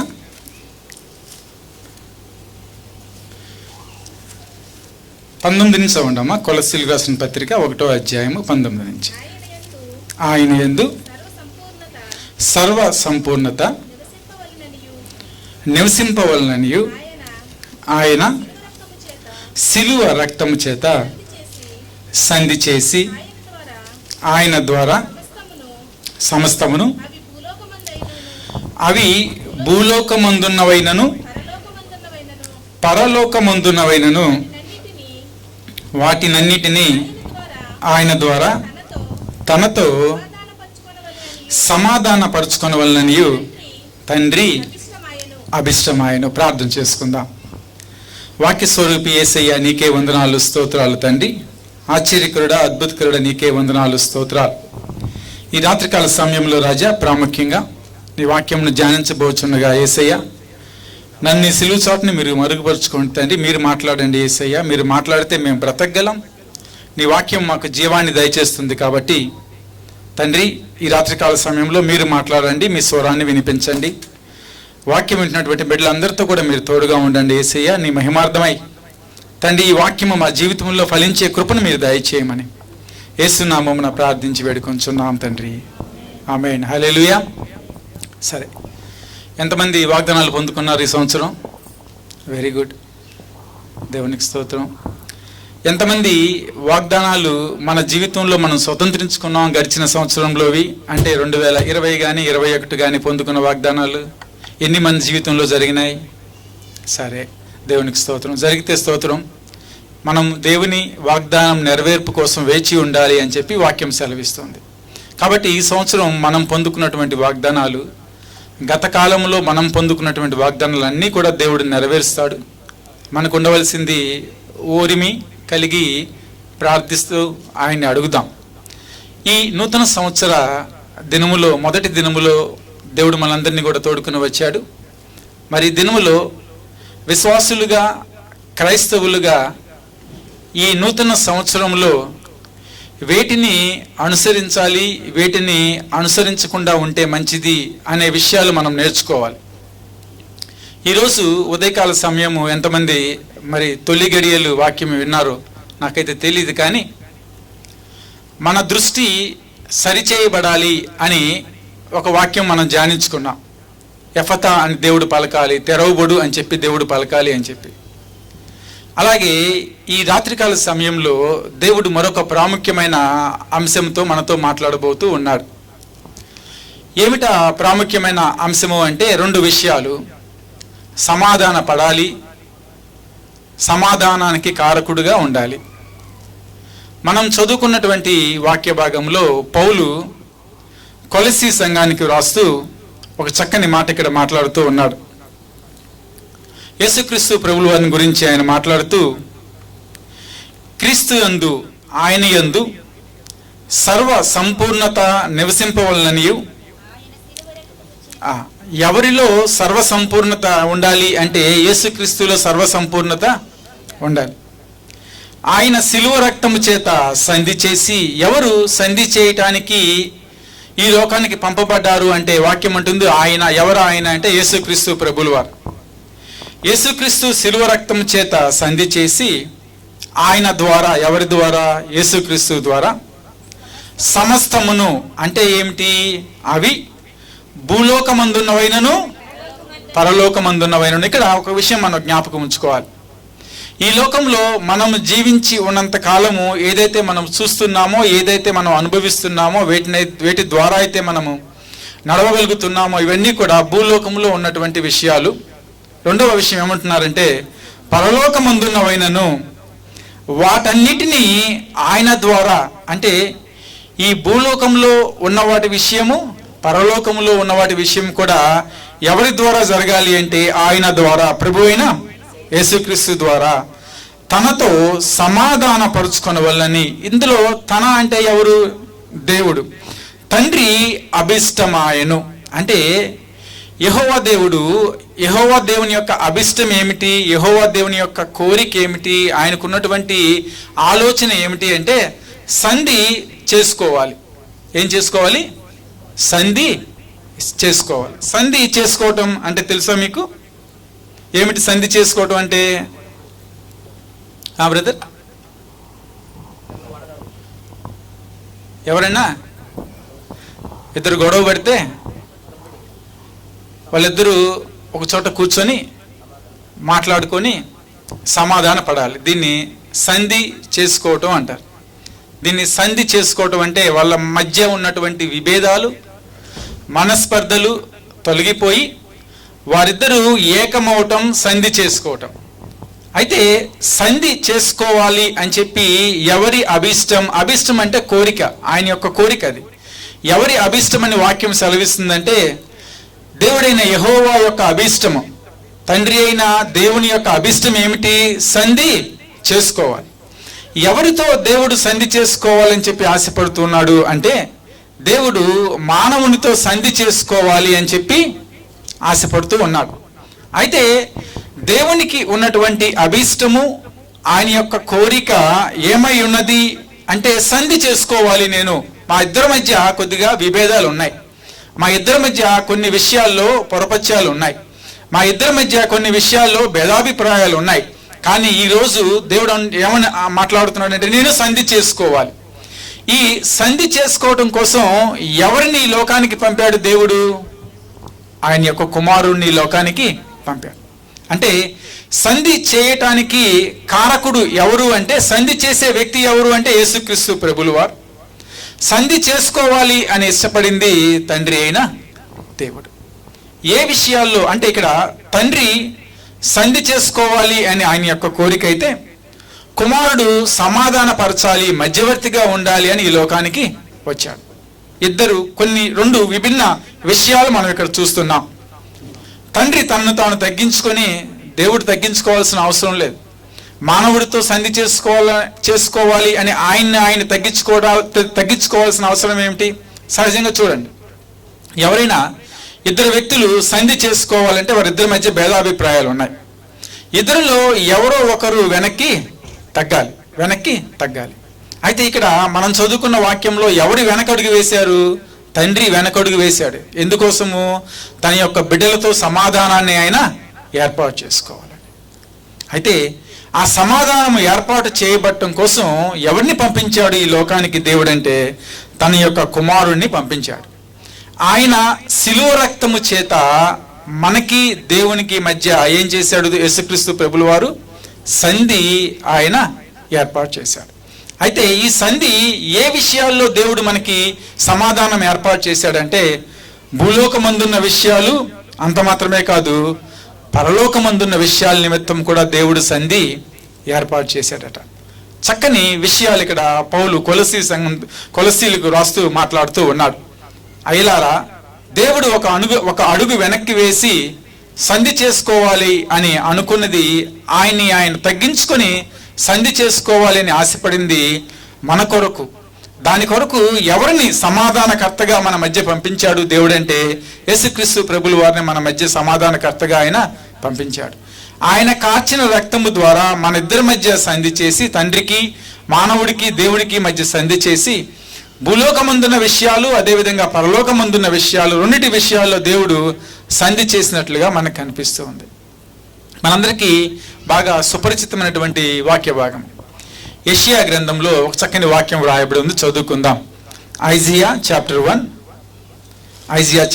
వర్స్ 18. యెహోవా ఈ మాట సెలవిచ్చుచున్నాడు, రండి మన వివాదం తీర్చుకొందుము, మీ పాపములు రక్తము వలె ఎర్రనివైనను అవి హిమము వలె తెల్లబడును, కెంపు వలె ఎర్రనివైనను అవి గొర్రెబొచ్చు వలె తెల్లని వగును అని చెప్పి ఇక్కడ యెషయా ప్రవక్త ప్రవచిస్తూ ఉన్నాడు. దేవుడు యూదాను గూర్చి యెరూషలేము గూర్చి యెషయా ప్రవక్త ద్వారా మాట్లాడించినటువంటి మాటలు ఇవి. ఆ రోజుల్లో ఇశ్రాయేలు జనాంగము ఏ విధంగా ఉన్నారు అంటే, ఎంత దుష్టత్వంలో వాళ్ళు ఉన్నారు అంటే దేవుడు చాలా కఠినమైన పదాలు ఇక్కడ మాట్లాడుతూ ఉన్నాడు. అదే అధ్యాయంలో 4వ వాక్యం ఈ విధంగా సెలవిస్తుంది. పాపిష్టి జనమా, దోషభరితమైన ప్రజలారా, దుష్ట సంతానమా, చెరుపు చేయు పిల్లలారా, మీకు శ్రమ. వారు యెహోవాను విసర్జించి ఉన్నారు, ఇశ్రాయేలు యొక్క పరిశుద్ధ దేవుని దూషింతురు, ఆయనను విడిచి తొలగిపోయి. ఎంత స్థితిలో ఉన్నారో ఇశ్రాయేలు జనాంగము, దేవుడు ఇక్కడ వాళ్ళని గద్దిస్తూ మాట్లాడుతూ ఉన్నాడు. అటువంటి పాపిష్టి జనము గురించి, అటువంటి దోషభరితమైన ప్రజల గురించి, దుష్ట సంతానం గురించి, యెహోవాను విసర్జించిన జనాంగం గురించి దేవుడు ఏమంటున్నాడంటే రండి మన వివాదం తీర్చుకుందాం. ఈరోజు నూతన సంవత్సరంలో అడుగు పెడుతున్న మనం కూడా ఏమి ఆలోచించుకోవాలంటే, ఈ వాక్యము ధ్యానిస్తున్నప్పుడు నేను కూడా కొద్దిగా బాధపడ్డాను, ప్రార్థన చేస్తే కన్నీరు కార్చుకొని, అయ్యా మరి ఈ వాక్యంతో సిద్ధపడి నేను వెళ్తున్నాను అనుకుని నా హృదయంలో నేను ప్రార్థన చేసుకుంది. ఇంతవరకు నేను ఎవరితో అయినా సంధి చేసుకోలేకుండా, ఇంతవరకు నేను ఎవరితో అయినా మనసులో కష్టం పెట్టుకుని ఉన్నానేమో, క్షమించమని నేను ప్రార్థన చేసుకున్నాను. ఇక్కడ దేవుడే అంటున్నాడు ఏమనంటే, రండి మనము వివాదం తీర్చుకుందాం. ఈరోజు ఎవరితో అయినా మనకి వివాదం ఉందా? దేవుడే ఒక మెట్టు దిగి రండి మనం వివాదం తీర్చుకుందాం అని పిలుస్తూ ఉన్నాడు. ఒకవేళ మీరు దుష్ట సంతానమై ఉన్నారేమో, ఒకవేళ మీరు పాపులుగా ఉన్నారేమో, ఒకవేళ దేవుణ్ణి విడిచిపెట్టిన వారుగా మీరు ఉన్నారేమో, కానీ దేవుడు అంటున్నాడు, మీ పాపములు రక్తము వలె ఎర్రనివైనను అవి హిమము వలె తెల్లవిగా నేను చేస్తాను. అంటే దేవుని యొక్క ఉద్దేశము, మీరు ఎంత కఠిన హృదయం కలిగిన వారైనా సరే నేను ఒక మెట్టు దిగుతున్నాను. మీరు ఎంత పాపిష్టి జనమైనా సరే నేను ఒక మెట్టు దిగుతున్నాను. మీరు ఎంత దోషభరితమైన జనాంగమైనా సరే నేను ఒక మెట్టు దిగుతున్నాను. ఎందుకంటే నేను మీతో సంధి చేసుకోవాలి అని చెప్పి ఆశపడుతూ ఉన్నాను. కాబట్టి పౌలు అంటున్నాడు, తండ్రి యొక్క అభిష్టం ఏమిటి అంటే సంధి చేసుకోవాలి. ఈ రాత్రికాల సమయంలో దేవుడే ఒక మెట్టు కింద దిగి సంధి చేసుకోవాలని ఆశపడుతున్నప్పుడు, నువ్వు నేను మనమెంత? మనకి ఉన్నటువంటి విభేదాల గురించి మనం ఆలోచించి ఎందుకు మనం సంధి చేసుకోకూడదు? సమాధాన కారకుడైన యేసుక్రీస్తు ఈ లోకానికి వచ్చి ఆయనే మానవునికి దేవునికి మధ్య ఉన్న దూరము తొలగించి సంధి చేశాడే. మనుషులుగా మనమెంత? మానవుల మధ్య ఉన్నటువంటి పగలు విభేదాలు అన్నీ ఈ భూలోకం వరకే సంబంధించినవే. ఒక్కసారి మీరు ఈ ఊరు వదిలిపెట్టి మన గ్రామం వెళ్ళిపోతే ఎవరెవరికో ఎవరికి కూడా తెలియదు, అడ్రస్ తెలియదు. మళ్ళీ ఎప్పటి వరకు అడ్రస్ తెలియదు, మళ్ళీ ఎప్పుడైనా భవిష్యత్తులో కలుసుకునే వరకు కూడా అడ్రస్ తెలియదు. కానీ ఇక్కడ ఉన్నంతకాలం మన హృదయాలు ఎలా ఉంటాయంటే ఒకరి మీద ఒకరికి సమాధానం లేకుండా జీవిస్తూ ఉంటాం. క్షమించుకునే గుణాన్ని మనందరం కూడా వదిలిపెట్టేస్తూ ఉన్నాం. నూతన సంవత్సరంలో విశ్వాసులుగా, తెలుగు పెంతుకోసు సంఘ బిడ్డలుగా నేను చాలాసార్లు పాస్టర్ గారితో కూడా ఒక మాట చెప్తూ ఉంటాను. అయ్యగారు, మన మధ్య ఐక్యత లేదండి అని చెప్పి మాట్లాడుతూ ఉంటాను. ఎందుకు ఐక్యత లేదని చెప్పి మాట్లాడుతున్నామంటే మన మధ్య చిన్న చిన్న పొరపత్యాలు ఉన్నాయి. అయితే దేవుడు అంటున్నాడు, రండి కూర్చొని మనం మాట్లాడుకుందాం, సంధి చేసుకుందాం. ఎందుకు సంధి చేసుకోకూడదు? అంత సంధి చేసుకోలేని విభేదాలే మన మధ్య ఉన్నాయా? దేవుడే పాపిష్టి జనాన్ని, దుష్టభరితమైనటువంటి జనాన్ని, దోషపూరితమైన జనాన్ని, చెరిపిచేయు పిల్లల్ని, యెహోవాను విసర్జించిన వారిని ఆయనే పిలిచి రండి మనం ఏమంటున్నాడు, వివాదం తీర్చుకుందాం అంటున్నాడే. నువ్వు నేను ఎంత? క్షమించే గుణం ఎంతవరకు మనలో ఉండదో, సమాధాన పడాలి అనే ఆశ ఎంతవరకు మన హృదయంలో ఉండదో అంతవరకు మన హృదయాలు కఠినంగానే ఉంటాయి. వాక్యం అంటుంది, కఠిన హృదయాల్లో దేవుని యొక్క కార్యాలు జరగవట. కఠిన హృదయాలు ఏం జరగవు? దేవుని యొక్క కార్యాలు జరగవు. బీడు భూమిలో వ్యవసాయదారులు మనందరము కూడా, బీడు భూమిలో పంటలు పండుతాయా? పండవు. పంట పండాలి అంటే ఆ పొలం ఏ విధంగా ఉండాలి? దున్నబడాలి, సాగు చేయటానికి అనుకూలంగా ఉండాలి. అప్పుడే ఆ విత్తనం ఆ నేలలో పడి మొలచి వికసించగలదు, ఫలించగలదు. ఎంతవరకు అయితే ఆ బీడు భూమి దున్నకుండా ఉంటుందో అంతవరకు ఫలము అనేదాన్ని మనం చూడలేం, పంటను మనం చూడలేం. నువ్వెంతైనా ప్రయాసపడు, నువ్వెంతైనా ఆశపడు, నువ్వెంతైనా పరిగెత్తు, నువ్వెంతైనా ప్రార్థన చేయి, నువ్వెంతైనా వాక్యం చదువు, ఎంతవరకైతే మన హృదయాలు కఠినంగా ఉంటాయో అంతవరకు మనం ఆ యొక్క ఫలితాన్ని మనం చూడలేం. కాబట్టి క్షమించుకునే గుణం దేవుడే కలిగి ఉన్నప్పుడు, దేవుడే మనల్ని క్షమిస్తూ ఉన్నప్పుడు మన మధ్య ఉన్నటువంటి విషయాలు మనం ఎందుకు రండి మనం వివాదం తీర్చుకుందామని చెప్పి కూర్చోకూడదు? మనం ఎందుకు సమాధాన పడే విషయంలో వెనకడుగు వేస్తూ ఉన్నాం? ఎందుకు మన మధ్య ఐక్యత అనేది కొరవడుతూ ఉంది? ఎందుకు మన మధ్య విభేదాలు వస్తూ ఉన్నాయి? ఎందుకు మనకి మన బిడ్డలకి మధ్య విభేదాలు? ఎందుకు తల్లిదండ్రులకి పిల్లలకి మధ్య విభేదాలు? కుటుంబంలో ఉన్నటువంటి బంధువుల మధ్య విభేదాలు? ఎంతకాలం ఈ విభేదాలతో మనం కంటిన్యూ చేస్తాం? సైంటిఫిక్గా, శాస్త్రీయంగా ఎప్పుడైతే నీ హృదయము వేగంగా కొట్టుకుంటుందో ఆ విభేదంతో, అప్పుడు నీ ప్రెషర్ లోపల బ్లడ్ సర్క్యులేషన్ అనేది ఎక్కువగా పెరుగుతుంది. దానివల్ల నీకు వచ్చేది బీపీ ఎక్కువైపోద్ది, అంతకంటే ఉపయోగం ఏమీ ఉండదు. వాక్యం ఉంటుంది, రండి మనము కూర్చొని మాట్లాడుకుందాం, మనము కూర్చొని సమాధాన పడదాం. మనలో మనందరం కూడా పరలోక ప్రార్థన చేస్తాం. ఏమని పరలోక ప్రార్థన చేస్తామంటే, అయ్యా ఇతరుల పాపములు మేము క్షమించిన విధంగా మా పాపాలు కూడా మీరు క్షమించండి. ఇతరుల తప్పులు మేము క్షమించిన విధంగా మా తప్పులు కూడా మీరు క్షమించండి. ఒకవేళ ఇతరుల తప్పులు మేము క్షమించలేని స్థితిలో ఉంటే మా తప్పులు కూడా క్షమించబడవు అని చెప్పి మనకు వాక్యం స్పష్టంగా సెలవిస్తుంది. నువ్వు ఇతరుల తప్పులు నువ్వు క్షమించలేనప్పుడు ప్రార్థన చేస్తున్నప్పుడు నీ మనసు గద్దించదా? ఆ తప్పులు, ఆ యొక్క లోపాలు అన్నీ కూడా నీ హృదయంలో పెట్టుకొని వారిని క్షమించలేని స్థితిలో, వారితో సమాధాన పడలేని స్థితిలో నువ్వు ప్రార్థన చేస్తూ ఉన్నప్పుడు, దేవుణ్ణి అడుగుతూ ఉన్నప్పుడు నీ మనస్సాక్షి నిన్ను ఏమని గద్దిస్తుంది? దేవుడు నిన్ను ఏమని ప్రశ్నిస్తాడు? అమ్మా, అయ్యా, నువ్వే ఇతరులతో సమాధానంగా లేవు, నువ్వే ఇతరులని క్షమించలేని స్థితిలో నువ్వు ఉన్నావు, వాళ్ళు చేసిన తప్పులను బట్టి నువ్వు నీ హృదయాన్ని కఠినపరుచుకున్నావు. ఇప్పుడు దేవుణ్ణి నువ్వు ఏమని ప్రార్థన చేస్తావు? ఎవరిని ప్రార్థన చేస్తావు? వారి తప్పుల్ని క్షమించమని, నా తప్పులు క్షమించమని దేవుణ్ణి నువ్వు ఏ విధంగా అడుగుతావు ఇతరుల తప్పులు నువ్వు క్షమించలేనప్పుడు? హల్లెలూయా. కాబట్టి సమాధాన పడాలి అనే విషయము మన హృదయానికి సంబంధించినది. విశ్వాసులుగా దేవుని యొక్క వాక్యము తెలిసిన వారిగా మనందరికీ ఉండవలసింది ఓకే, గడిచిన కాలంలో ఏమన్నా విభేదాలు ఉన్నాయేమో, కానీ ఈ నూతన సంవత్సరంలో, ఈ నూతన దినములో మనము నేర్చుకోవాల్సిన విషయం ఏమిటంటే, అవును తండ్రి, ఇంతకాలం నేను సమాధానం లేకుండా జీవిస్తూ ఉన్నాను. నా హృదయంలో పగ, వేదన, కక్ష పెట్టుకుని నేను జీవిస్తూ ఉన్నాను. నువ్వు సర్వలోకాన్ని ఏలే దేవుడివే, నువ్వే రండి కూర్చొని మాట్లాడుకుందాం అన్నావు.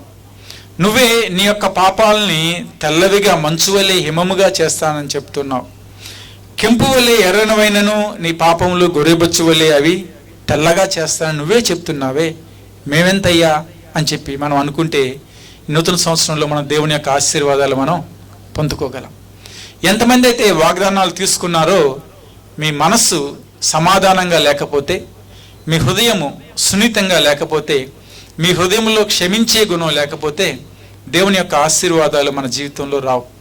దేవుని యొక్క దీవెల్ని మనం చవి చూడలేం, దాన్ని మనం అనుభవించలేం. ఒకవేళ దేవుడు ఇవ్వాలని ఆశపడుతూ ఉంటాడు, కానీ మన హృదయాలు దానికి సిద్ధంగా ఉండవు. హృదయాలు సిద్ధంగా ఉండవు. ఎప్పుడైతే ఆ హృదయాలను నువ్వు సిద్ధంగా చేసుకుంటావో అప్పుడు మాత్రమే అద్భుత కార్యాలు మనం చూడగలం. రోమాపత్రికలో పౌలు ఒక చక్కని మాట మాట్లాడుతూ ఉన్నాడు. ఏమని చెప్తున్నాడంటే, రోమాపత్రిక 12వ అధ్యాయం, Romans chapter 12 verse 18. Romans chapter 12 verse 18. శక్యమైతే మీ చేతనైనంత మట్టుకు సమస్త మనుషులతో సమాధానముగా ఉండుడి. సమస్త మనుషులతో సమాధానముగా ఉండుడి.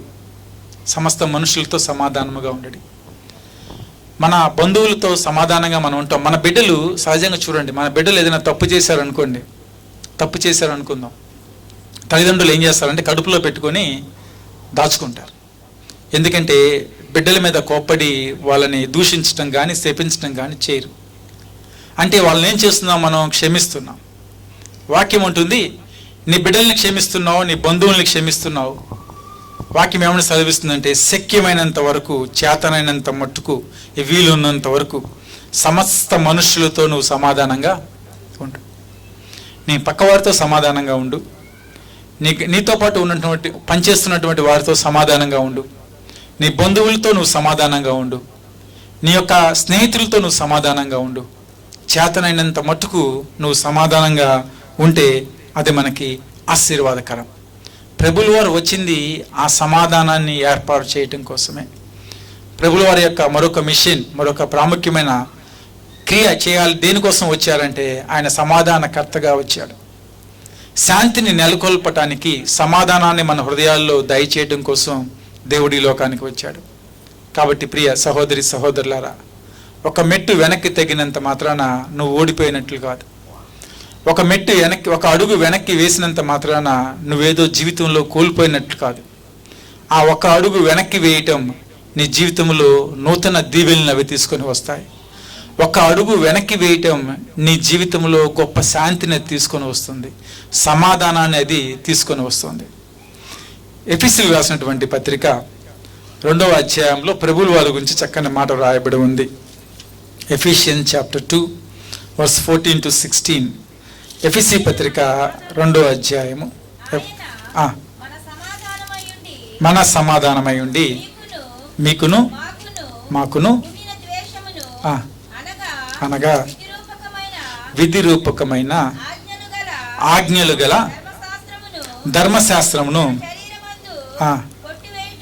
ఒక నిమిషం సిస్టర్, ఇక్కడ ఆగండి. ఇక్కడ 14వ వాక్యం మొదట్లో ఏమని సెలవిస్తుందంటే, ఆయన మన సమాధానమై ఉండి మీకును మాకును అని చెప్పి పౌలు మాట్లాడుతుండే. ఎవరెవరికి మాట్లాడుతుండే, ఎవరి గురించి మాట్లాడుతున్నారు? ఒక వర్గం ఎవరంటే, ఎవరైతే ధర్మశాస్త్రం ఆచరించాలి, ధర్మశాస్త్రంలో ఉన్న విధుల్ని మనం పాటించాలి అని చెప్తున్న వారంతా ఒక పక్కన ఉన్నారు.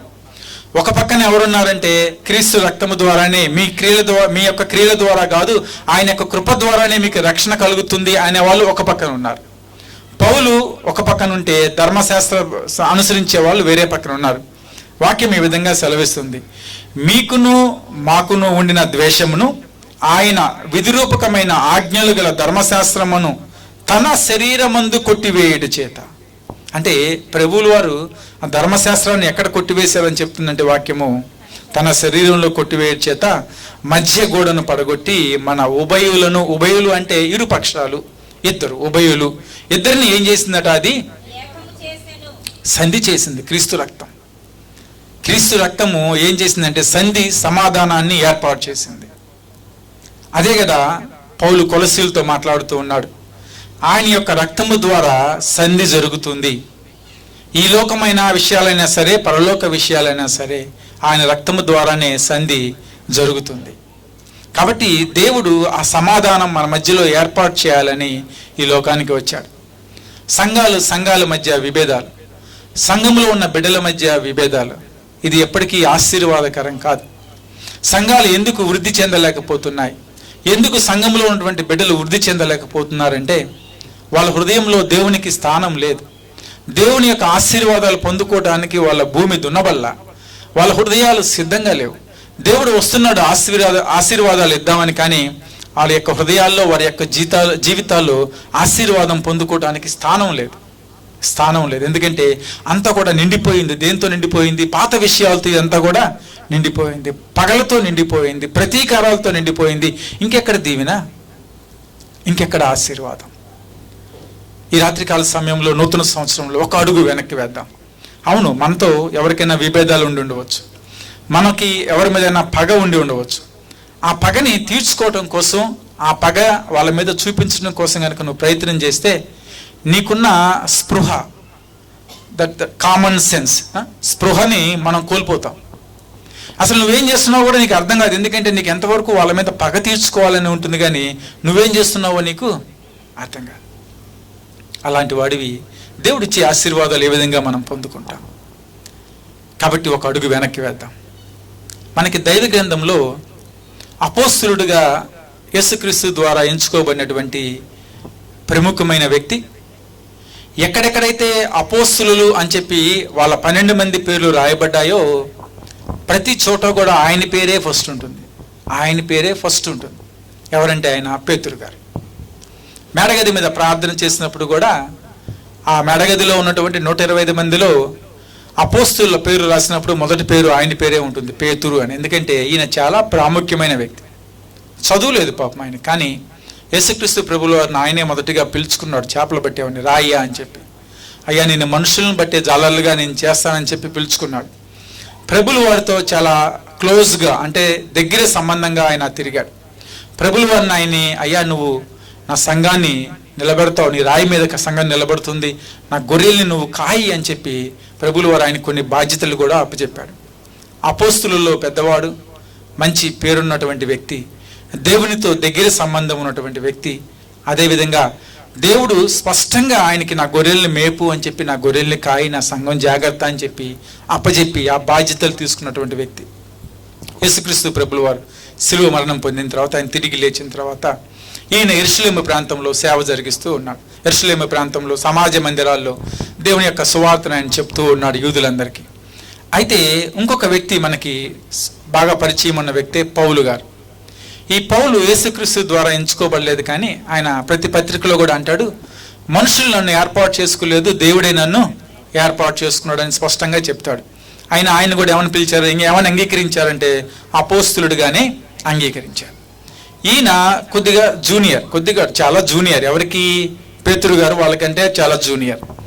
అయితే ఈయన చదువుకున్నటువంటి వ్యక్తి, దమస్కస్లో యేసుక్రీస్తు ద్వారా ఆయన పట్టబడి ఆయన క్రీస్తు కోసం నిలబడినటువంటి వ్యక్తి, అన్యుల మధ్య గొప్ప సువార్త జరిగించినటువంటి వ్యక్తి పౌలు గారు.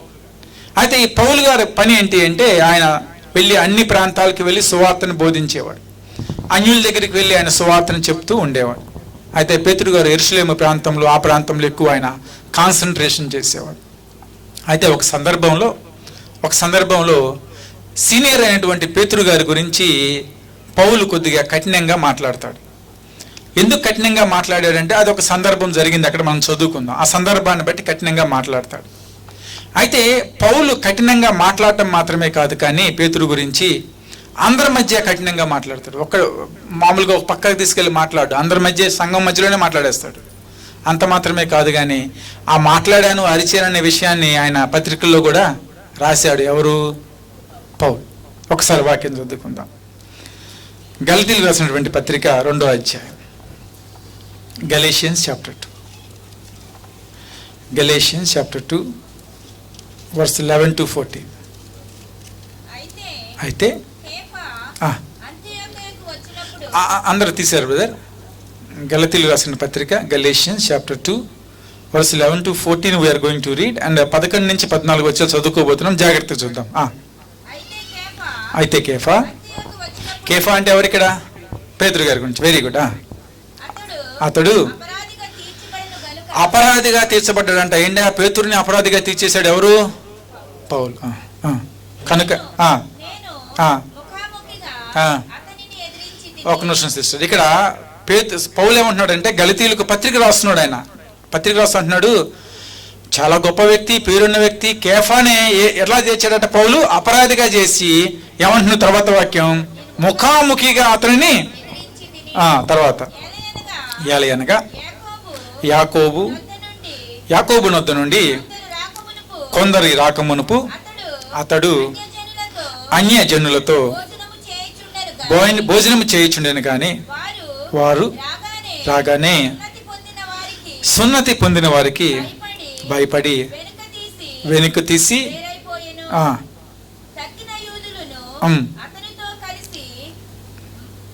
మాయవేష కనుక బర్నబా కూడా వేషధారణ చేత మోసపోయిను. వారు సువార్త సత్యము చొప్పున క్రమముగా నడుచుకొనకపోవుట నేను చూచినప్పుడు అందరి ఎదుట కేఫాతో నేను చెప్పినదేమనగా, నీవు యూదుడువై ఉండి యూదుల వలె కాక అన్యజనుల వలనే ప్రవర్తించుచుండగా అన్యజనులు యూదుల వలె ప్రవర్తింపవలనని ఎందుకు బలవంతం చేయుచున్నావు అని చెప్పి ఎవరిని అడిగారు? పౌలు కేఫాని పేతుర్ని అడిగాడు. అయితే దీనికి ఉన్నటువంటి సారాంశం ఏమిటి అంటే ఈ 4 వచనాల్లో ఎవరైతే యేసుక్రీస్తుని అంగీకరించాలో వారందరూ కూడా యూదుల సాంప్రదాయం ప్రకారం సున్నతి చేయించుకోవాలి, లేదంటే వాళ్ళు క్రైస్తవులుగా అంగీకరించరు అని ఎవరు చెప్తున్నారు? పేతురు చెప్తున్నాడు, యూదులంతా చెప్తున్నారు. కానీ ఒకసారి పేతురు గారు చేసిన పని ఏంటి అంటే, యూదులు సామాన్యంగా అన్యులతో కూర్చొని భోజనం చేయరు. అయితే పేతురు ఒక సందర్భంలో అన్యులతో కూర్చొని భోజనం చేస్తూ ఉన్నప్పుడు యూదులు అక్కడికి వచ్చారు. రాగానే పేతురు గారు ఏం చేశారంటే, తినేవాడు చెయ్యి అక్కడ వదిలేసి విస్తర వదిలేసి పరిగెత్తి పారిపోయాడు. ఎందుకు? ఎవరన్నా చూస్తే ఏమంటారు, నన్ను యూదుడు అన్యులతో కూర్చుని ఎందుకు భోజనం చేస్తున్నాం? ఇదే పేతురు ఏమని ప్రకటిస్తున్నాడంటే, మీరు ఎవరైనా సరే యేసుక్రీస్తుని అంగీకరించాలంటే ధర్మశాస్త్రం ప్రకారం సున్నతి చేయబడాలి, వాళ్ళు మాత్రమే క్రీస్తుని అంగీకరించాలి. అయితే పౌలు ఇక్కడ చేసిన పని 3 విషయాలు ఇక్కడ చెప్తున్నాడు. ఒకటి, సిద్ధాంతపరంగా ఏదైతే పేతురు చేస్తూ ఉన్నాడో, ఏది చెప్తున్నాడో అది చేయట్లేదని చెప్పి పౌలు ఆయన్ని ఎదిరించాడు. ఎదిరించిన వాడు పక్కకి పిలిచి మాట్లాడాడంటే లేదు. ఎక్కడ మాట్లాడాడట? అందరి ఎదుట మాట్లాడాడు. పాపం ఎంతమంది ఉన్నారో సంఘంలో మాట్లాడారు. అంత మాత్రమే కాదు కానీ ఇంకా 3వ ప్రాముఖ్యమైన విషయం ఏం చేస్తున్నాడంటే పౌలు ఇక్కడ అదే విషయాన్ని చెప్పకుండా ఉంటే బాగుండేది. ఆయన ఏం చేశాడు? గలతీలకు చెప్తూ ఉన్నాడు. అంటే ఇప్పుడు ఎవరో తెలిసిపోయింది, ప్రపంచం అంతా కూడా తెలిసిపోయింది. ఏమని తెలిసింది? కేఫాని పౌలు గద్దించాడు అని చెప్పేసి, ఆయన అపరాధం నిమిత్తం గద్దించాడు అని చెప్పి అందరికీ తెలిసిపోయింది. పేతురు గారికి పరిస్థితి ఎలా ఉంటుందో ఒకసారి ఊహించుకోండి. ఆయన సీనియర్ మోస్ట్ పాస్టర్, అంటే ఆ సేవకుల్లో ఉన్నతమైన స్థానంలో ఉన్నటువంటి వాడు. అటువంటి వాడిని పట్టుకొని ఎవరు గద్దించారు? పౌలు గద్దించాడు. పోనీ పక్కకి పిలిచి చెప్పాడా? లేదు, అందరి ముందు గద్దించాడు. అదే విషయాన్ని ఆయన లేఖనాల్లో కూడా రాశాడట. మరి ఇంత పని చేశాడు కదా, పేతురు గారు కూడా పత్రికలు రాశాడు. అవునా? రాశాడు, రాయలేదా? పత్రికలు రాశాడు. ఎప్పుడు కూడా ఈ విషయాన్ని పేతురు ఎక్కడా కూడా ప్రస్తావించలే. పెద్దోడు ఒక మెట్టు కిందకి దిగాడు, ఒక అడుగు వెనక్కి వేశాడు.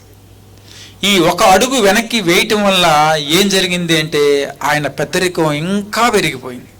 ఏమైంది? ఆయన పెద్దరికం ఇంకా పెరిగిపోయింది. పేతురు ఇదే పౌలు గురించి తన యొక్క పత్రికలో ఒక మాట రాస్తున్నాడు. పేతురు రాసిన 2వ పత్రిక 2 Peter chapter 3 verse 15. మరియు మన ప్రభు యొక్క దీర్ఘశాంతము రక్షణార్థమైనదని ఎంచుకునేది. తర్వాత వాక్యం జాగ్రత్తగా గమనించండి. అలాగూ మన ప్రియ సహోదరుడైన పౌలు కూడా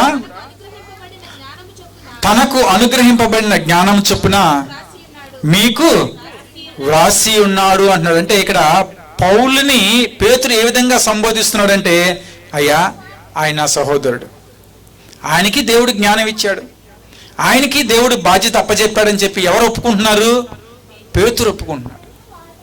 ఎప్పుడైతే పేతురు ఈ విధంగా ఒక అడుగు వెనక్కి వేసి పౌలుని తిరిగి ఆయన మీద ఎటువంటి నిందలు వేయకుండా ఆయన్ని దేవుని ద్వారా ఏర్పరచుకున్నటువంటి వ్యక్తి, ఆయనకి దేవుడు జ్ఞానం ఇచ్చాడు, ఆయన కూడా నా ప్రియ సహోదరుడు అని చెప్పాడో పేతురు యొక్క స్థానం పెరిగిపోయింది.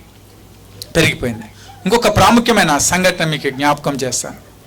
పేతురు తన యొక్క ప్రవర్తన ద్వారా ఎటువంటి అద్భుత కార్యం చేశాడు అంటే, ఒకసారి పౌలు బర్నబాలకి అక్కడున్న యూదులతో ఒక వివాదం ఏర్పడింది.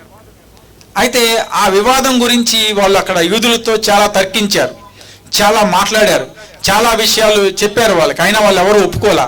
వాళ్ళందరూ ఏమన్నారంటే, పదండి మనం ఎక్కడికి వెళ్దాం, యెరూషలేము వెళ్దాం. ఎవరి దగ్గరికి? పేతురు దగ్గరికి వెళ్దాం అని చెప్పి తీసుకుని వచ్చారట. అపోస్తుల కార్యాలు 15వ అధ్యాయంలో మనకి ఇది కనిపిస్తుంది. ఎప్పుడైతే పేతురు దగ్గరికి వాళ్ళందరూ వచ్చారో అక్కడ పౌలు యొక్క ప్రభావం ఏం పనిచేయలే, బర్నబా యొక్క ప్రభావం ఏం పనిచేయలే, మిగతా వాళ్ళ ప్రభావాలు ఏమి అక్కడ పనిచేయలే. ఎవరి యొక్క ప్రభావం పనిచేసిందంటే పేతురు యొక్క మాట పనిచేసింది. వీళ్ళందరూ వీళ్ళ మీద పగబట్టి గొడవ చేస్తూ ఉంటే పేతురు ఒకే మాట అన్నాడట. ఏమని అంటే, ఊరకుండుడి అన్నాడు. ఎవరిని? జనం అందరినీ. అందరూ సైలెంట్ అయిపోయారు. మరి అప్పుడు దాకా పొట్లాడారుగా పౌలు మీద, అప్పుడు దాకా బర్నబా మీద పొట్లాడారుగా, అప్పుడు దాకా వాళ్ళందరూ తిరగబడ్డారుగా. ఎందుకు ఊరుకున్నారంటే ఆయనకున్న పెద్దరికాన్ని బట్టి. అంటే ఒక అడుగు వెనక్కి వేసినటువంటి పేతురు ఆయన యొక్క ఉన్నతమైన స్థానాన్ని ఇంకా రెట్టింపుగా ఆయన చేసుకున్నాడు. కాబట్టి ప్రియ సహోదరి సహోదరులారా, మన జీవితంలో ఒక అడుగు వెనక్కి వేసినంత మాత్రాన మనము చిన్నవారం అయిపోము. ఒక అడుగు తగ్గి సంధి కోసం మనకు ముందుకు వచ్చినంత మాత్రాన మనం చులకనగా ఎప్పుడు కూడా చూడబడం. ఒకవేళ ఏమన్నా తిట్టారనుకోండి, మనల్ని తిట్టినేవండి, అయిపోయింది. ఎందుకంటే మనం పరలోక ప్రార్థన చేస్తాం కదా, ఏమని? అయ్యా ఇతరుల అపరాధాలు మేము క్షమించినట్లు మా అపరాధాలు నువ్వు క్షమించు అని ప్రార్థన చేస్తాం కదా. మరి వాళ్ళ అపరాధాలు క్షమించడానికి నువ్వు వినాలి కదా వాళ్ళ మాట, కనీసం వాళ్ళ మాట ప్రకారం నువ్వు నిలబడగలగాలి కదా. కాబట్టి ఒక అడుగు వెనక్కి వేసినంత మాత్రాన అది తప్పేమీ కాదు. ఇదే పౌలు మార్కు విషయంలో, జాన్ మార్క్ అంటాం కదా మనం, మార్కు విషయంలో, మార్కు యోహాను అని మారు పేరు కదా, మార్కు విషయంలో ఒక చిన్న సంఘటన జరిగింది పౌలుకిను మార్కుకి. మార్కు ఎప్పుడైతే పౌలుని మరియు బర్నబాని వదిలి వెళ్ళిపోయాడో, ఓడ ఎక్కి వెళ్ళిపోయాడో, తర్వాత రెండవ సువార్త ప్రారంభ సమయంలో, దండయాత్ర సమయంలో పౌలు బర్నబాలు ఇద్దరూ కలిసి కూర్చున్నప్పుడు మార్కు మళ్ళీ వచ్చి అంటాడు, అయ్యా నేను కూడా మీతో పాటు వస్తాను సువార్త సేవకి అంటే పౌలు ఒప్పుకోడు. ఎందుకంటే మార్కు నువ్వు ఇంతకుముందు మాతో పాటు ఉండి వదిలి వెళ్ళిపోయావు కాబట్టి నేను తీసుకువెళ్ళను అంటాడు. కానీ అదే పౌలు మార్కు విషయంలో ఒక చక్కని మాట మాట్లాడుతున్నాడు. ఒక వాక్యం చదువుకొని ముందుకు వెళ్దాం. అదే పౌలు మార్కు విషయంలో ఏమని చెప్తున్నాడు చూడండి. 2 తిమోతి 4వ అధ్యాయం 11వ వాక్యం.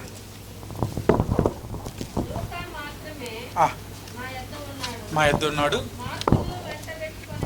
మార్కుని వెంట పెట్టుకుని రమ్ము, అతడు పరిచారము నిమిత్తము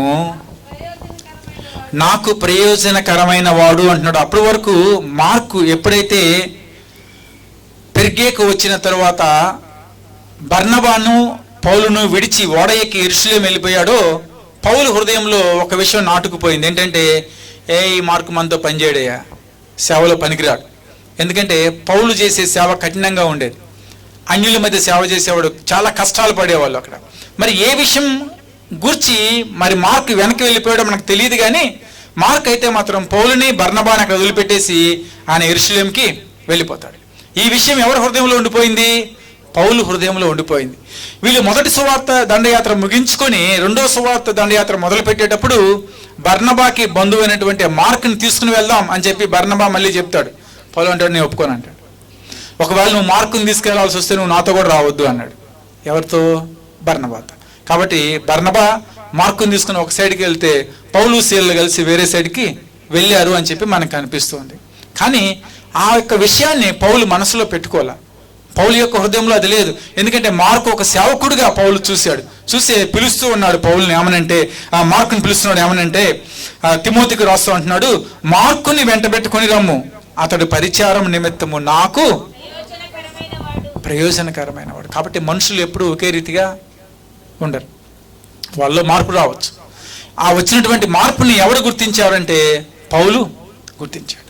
మార్కుని మళ్ళీ వెంట పెట్టుకొని తీసుకుని రండి, ఆయన సువార్త సేవకి సరైన వాడు అని చెప్పి వెనక్కి పిలిచి మార్కుని చేర్చుకున్న వాక్యం మనకి ఇక్కడ కనిపిస్తూ ఉంది.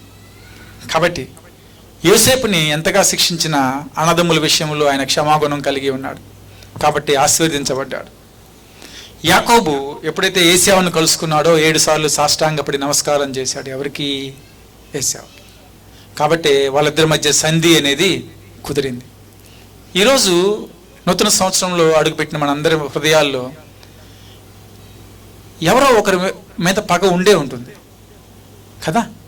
ఎవరన్నా ఉన్నారు మాకు ఎవరి మీద పగలేదు అనేవాళ్ళు ఉండే ఉంటుంది. కాబట్టి వాక్యం అంటుంది, ఏమో చేసామేమో ఇంతకాలం, ఆ పగ ఉందేమో మన హృదయంలో, కానీ ఈ రాత్రికాల సమయంలో ఆ పగని మనం వదిలిపెడదాం.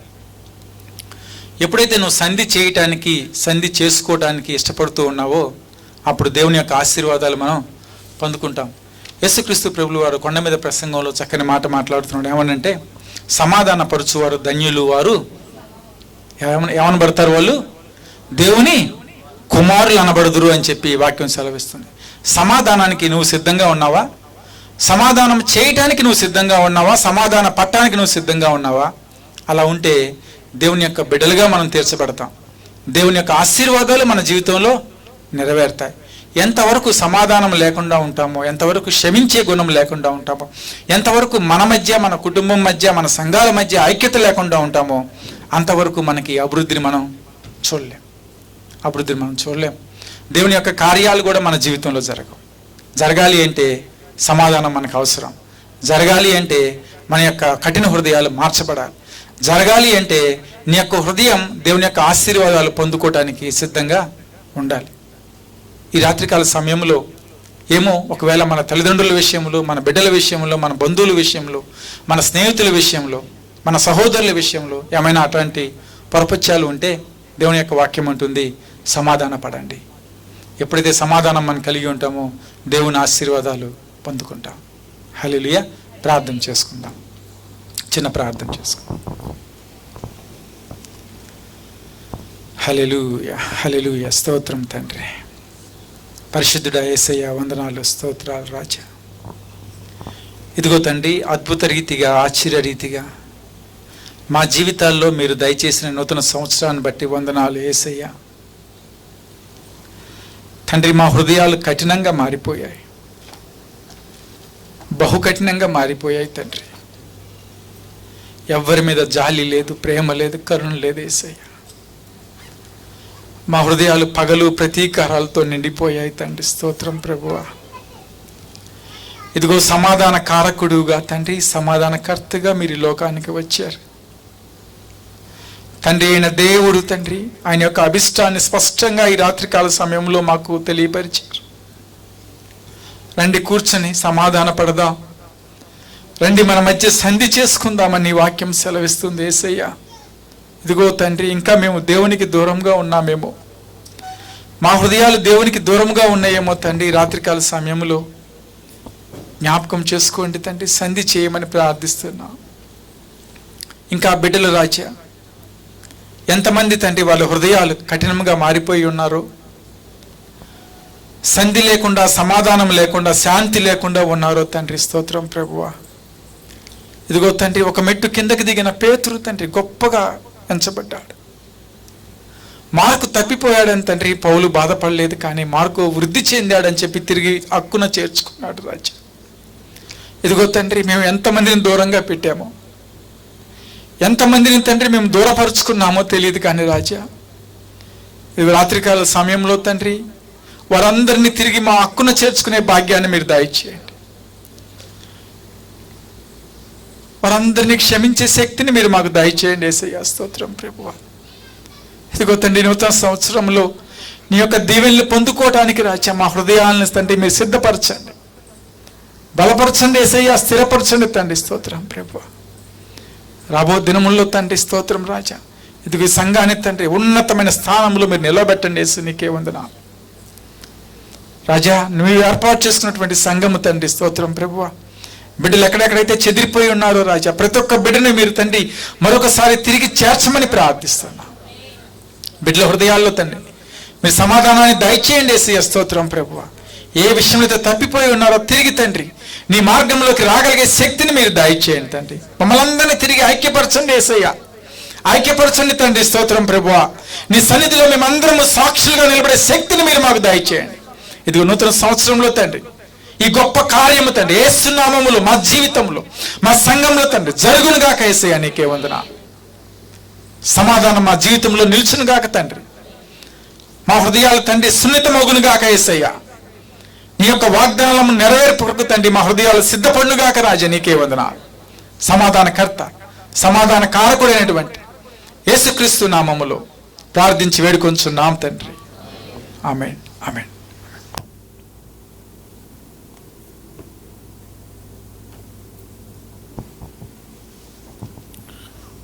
వాక్యం అందించినటువంటి పాస్టర్ గుప్పాని గారికి ప్రభు పేరిట వందనాలు తెలియజేస్తున్నాను.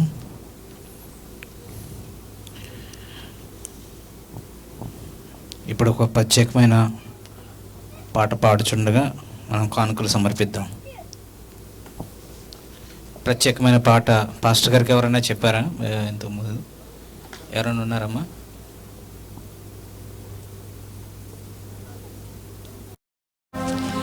వందనం యేసయ్యా,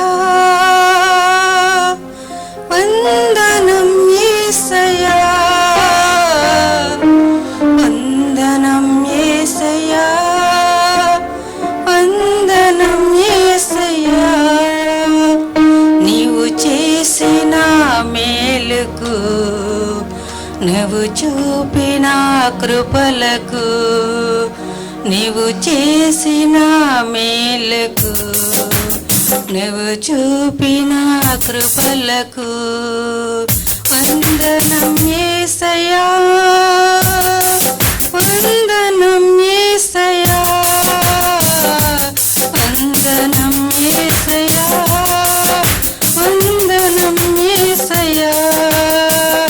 ఈ పాటి వాడినను నన్ను నీవెంతగానో దీవించావు, అంచెలంచెలుగా హెచ్చించి మమ్మింతగానో ప్రేమించావు. ఈ పాటి వాడినను నేను నీవెంతగానో దీవించావు, అంచెలంచెలుగా హెచ్చించి మమ్మింతగానో దీవించావు. వందనం యేసయ్యా, వందనం యేసయ్యా, వందనం యేసయ్యా, వందనం యేసయ్యా. బలహీనులైన నన్ను మమ్ము నీవెంతగానో బలపరచావు, క్రీస్తు మహిమల ఐశ్వర్యము ప్రతి అవసరమును తీర్చావు. బలహీనులైన నన్ను మమ్ము నువ్వెంతగానో బలపరచావు, క్రీస్తు మహిమైశ్వర్యములో ప్రతి అవసరమును తీర్చావు. వందనం యేసయ్యా, వందనం యేసయ్యా, వందనం యేసయ్యా, వందనం యేసయ్యా. నీవు చేసిన మేలకు, నువ్వు చూపిన కృపలకు, నువ్వు చేసిన మేలకు, నువ్వు చూపిన కృపలకు వందనం యేసయ్యా, వందనం యేసయ్యా, వందనం యేసయ్యా, వందనం యేసయ్యా, వందనం యేసయ్యా,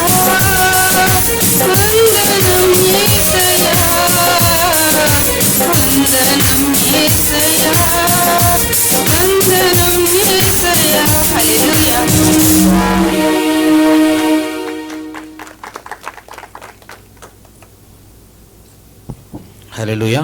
పాట పాడిన సహోదరికి ప్రభు పేట వందనాలు తెలియజేస్తున్నాను. ఇప్పుడు ప్రత్యేకమైన కార్యక్రమం కేక్ కటింగ్ చేద్దాం. బ్రదర్ మూర్తి గారు ఫ్యామిలీ ఈ కేక్ని ఏర్పాటు చేశారు. దేవుడు వారి కుటుంబాన్ని దీవించి ఆశీర్వదించును గాక. దయచేసి కేక్ తీసుకొచ్చినట్లయితే దైవజనుల చేత మనం కట్ చేపిద్దాం.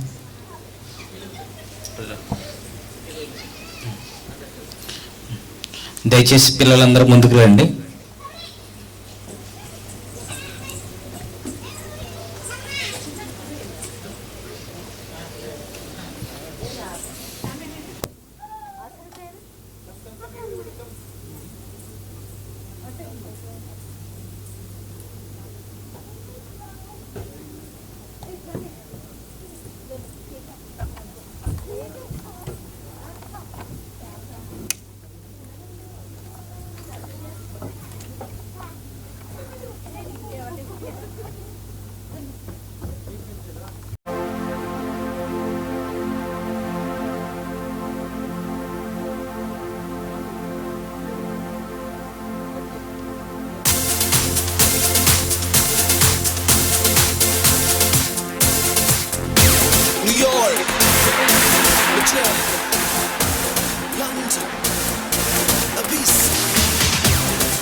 ఇప్పుడు ముగింపు ప్రార్థన మన దైవజనులు పాస్టర్ విజయ్ కుమార్ గారు ప్రార్థన ఆశీర్వాదాలతో వాగ్దానం.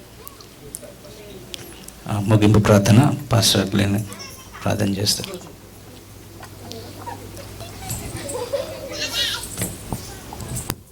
Hallelujah. Hallelujah. So I would like to request everyone to please stand up for our closing prayer. ముగింపు ప్రార్థన చేసుకుందాం. Hallelujah, hallelujah, hallelujah, hallelujah. Gracious Heavenly Father, we thank you and we praise you, Father God, tonight. We exalt you and we glorify your name. Thank you, Father God, for your words. Thank you, Father God, hallelujah, for the wonderful message that you have given us tonight, O Lord God. Lord, we honor you and we glorify your name. Thank you, Father God, for this year that you have given unto us, O Lord God, for your promise for our church, O Lord God. Thank you, Jesus, hallelujah. Lord, as we entered this year, O Lord God, this day, O Father God, hallelujah, Lord, I declare and I decree, Father God, that your promise will continue to fulfill in our life, O Lord God, that we will stand firm in your presence, we will stand in our faith, in our integrity, and in our righteousness, O Lord God, in serving you, Jesus. Lord, we thank you and we praise you, Father God. Continue to move mightily your holy presence in our life and bless this church, O Lord God. Hallelujah. Lord, we thank you and we praise you, Father God. Even tonight, oh Jesus, as we going home, Lord, let your presence go before us. Protect us and cover us with your blood that shed on the cross of Calvary. Amen. That no weapons of the enemy forms against us shall prosper. Amen. And every satanic plan rise up against us will be nullified in Jesus' mighty name. In Jesus' mighty name. Lord, we thank you and even Father God tonight, thank you for the love offering. O Lord Jesus, continue, Lord God, to pour out your mighty blessing, O Lord God, to our beloved brother and sister, Lord God. Bless our employer and bless the work of our hands. Lord, we thank you and we praise you, Father God. Even Father God, hallelujah to your words. Lord God, thank you for the life of Pastor Pani. Continue to use him, O Lord God, for your glory. Lord, thank you for reminding us tonight, O Father God, for your love, for your grace, mercy, compassion, and unity, Father God. Lord, we love you and we praise you, Heavenly Father. We give you praise and we give you honor in Jesus' mighty name. Amen and amen. మన తండ్రి అయిన దేవుని యొక్క ప్రేమ, ప్రభువైన యేసుక్రీస్తు యొక్క కృప, పరిశుద్ధాత్మ యొక్క అన్యోన్య సహవాసము ఇక్కడ చేరిన మనకు సకల పరిశుద్ధులకు ఈ సంవత్సరం అంతా ఇప్పటి నుంచి మొదలుకొని సదాకాలము మనందరికీ తోడైయుండును గాక. ఆమేన్. యేసు రక్తమే జై, సిల్వ రక్తమే జై, ప్రభు యేసు రక్తమే సంపూర్ణ విజయం, అపవాదికి కొరంత నాశం కలుగును గాక. నీకే జయం. హల్లెలూయా, హల్లెలూయా, హల్లెలూయా. ఆమేన్. నూతన సంవత్సర శుభాకాంక్షలు మీ అందరికీ. దేవుడు మీ అందరిని దీవించి ఆశీర్వదించును గాక, వర్ధిల్ల చేయును గాక. God bless you.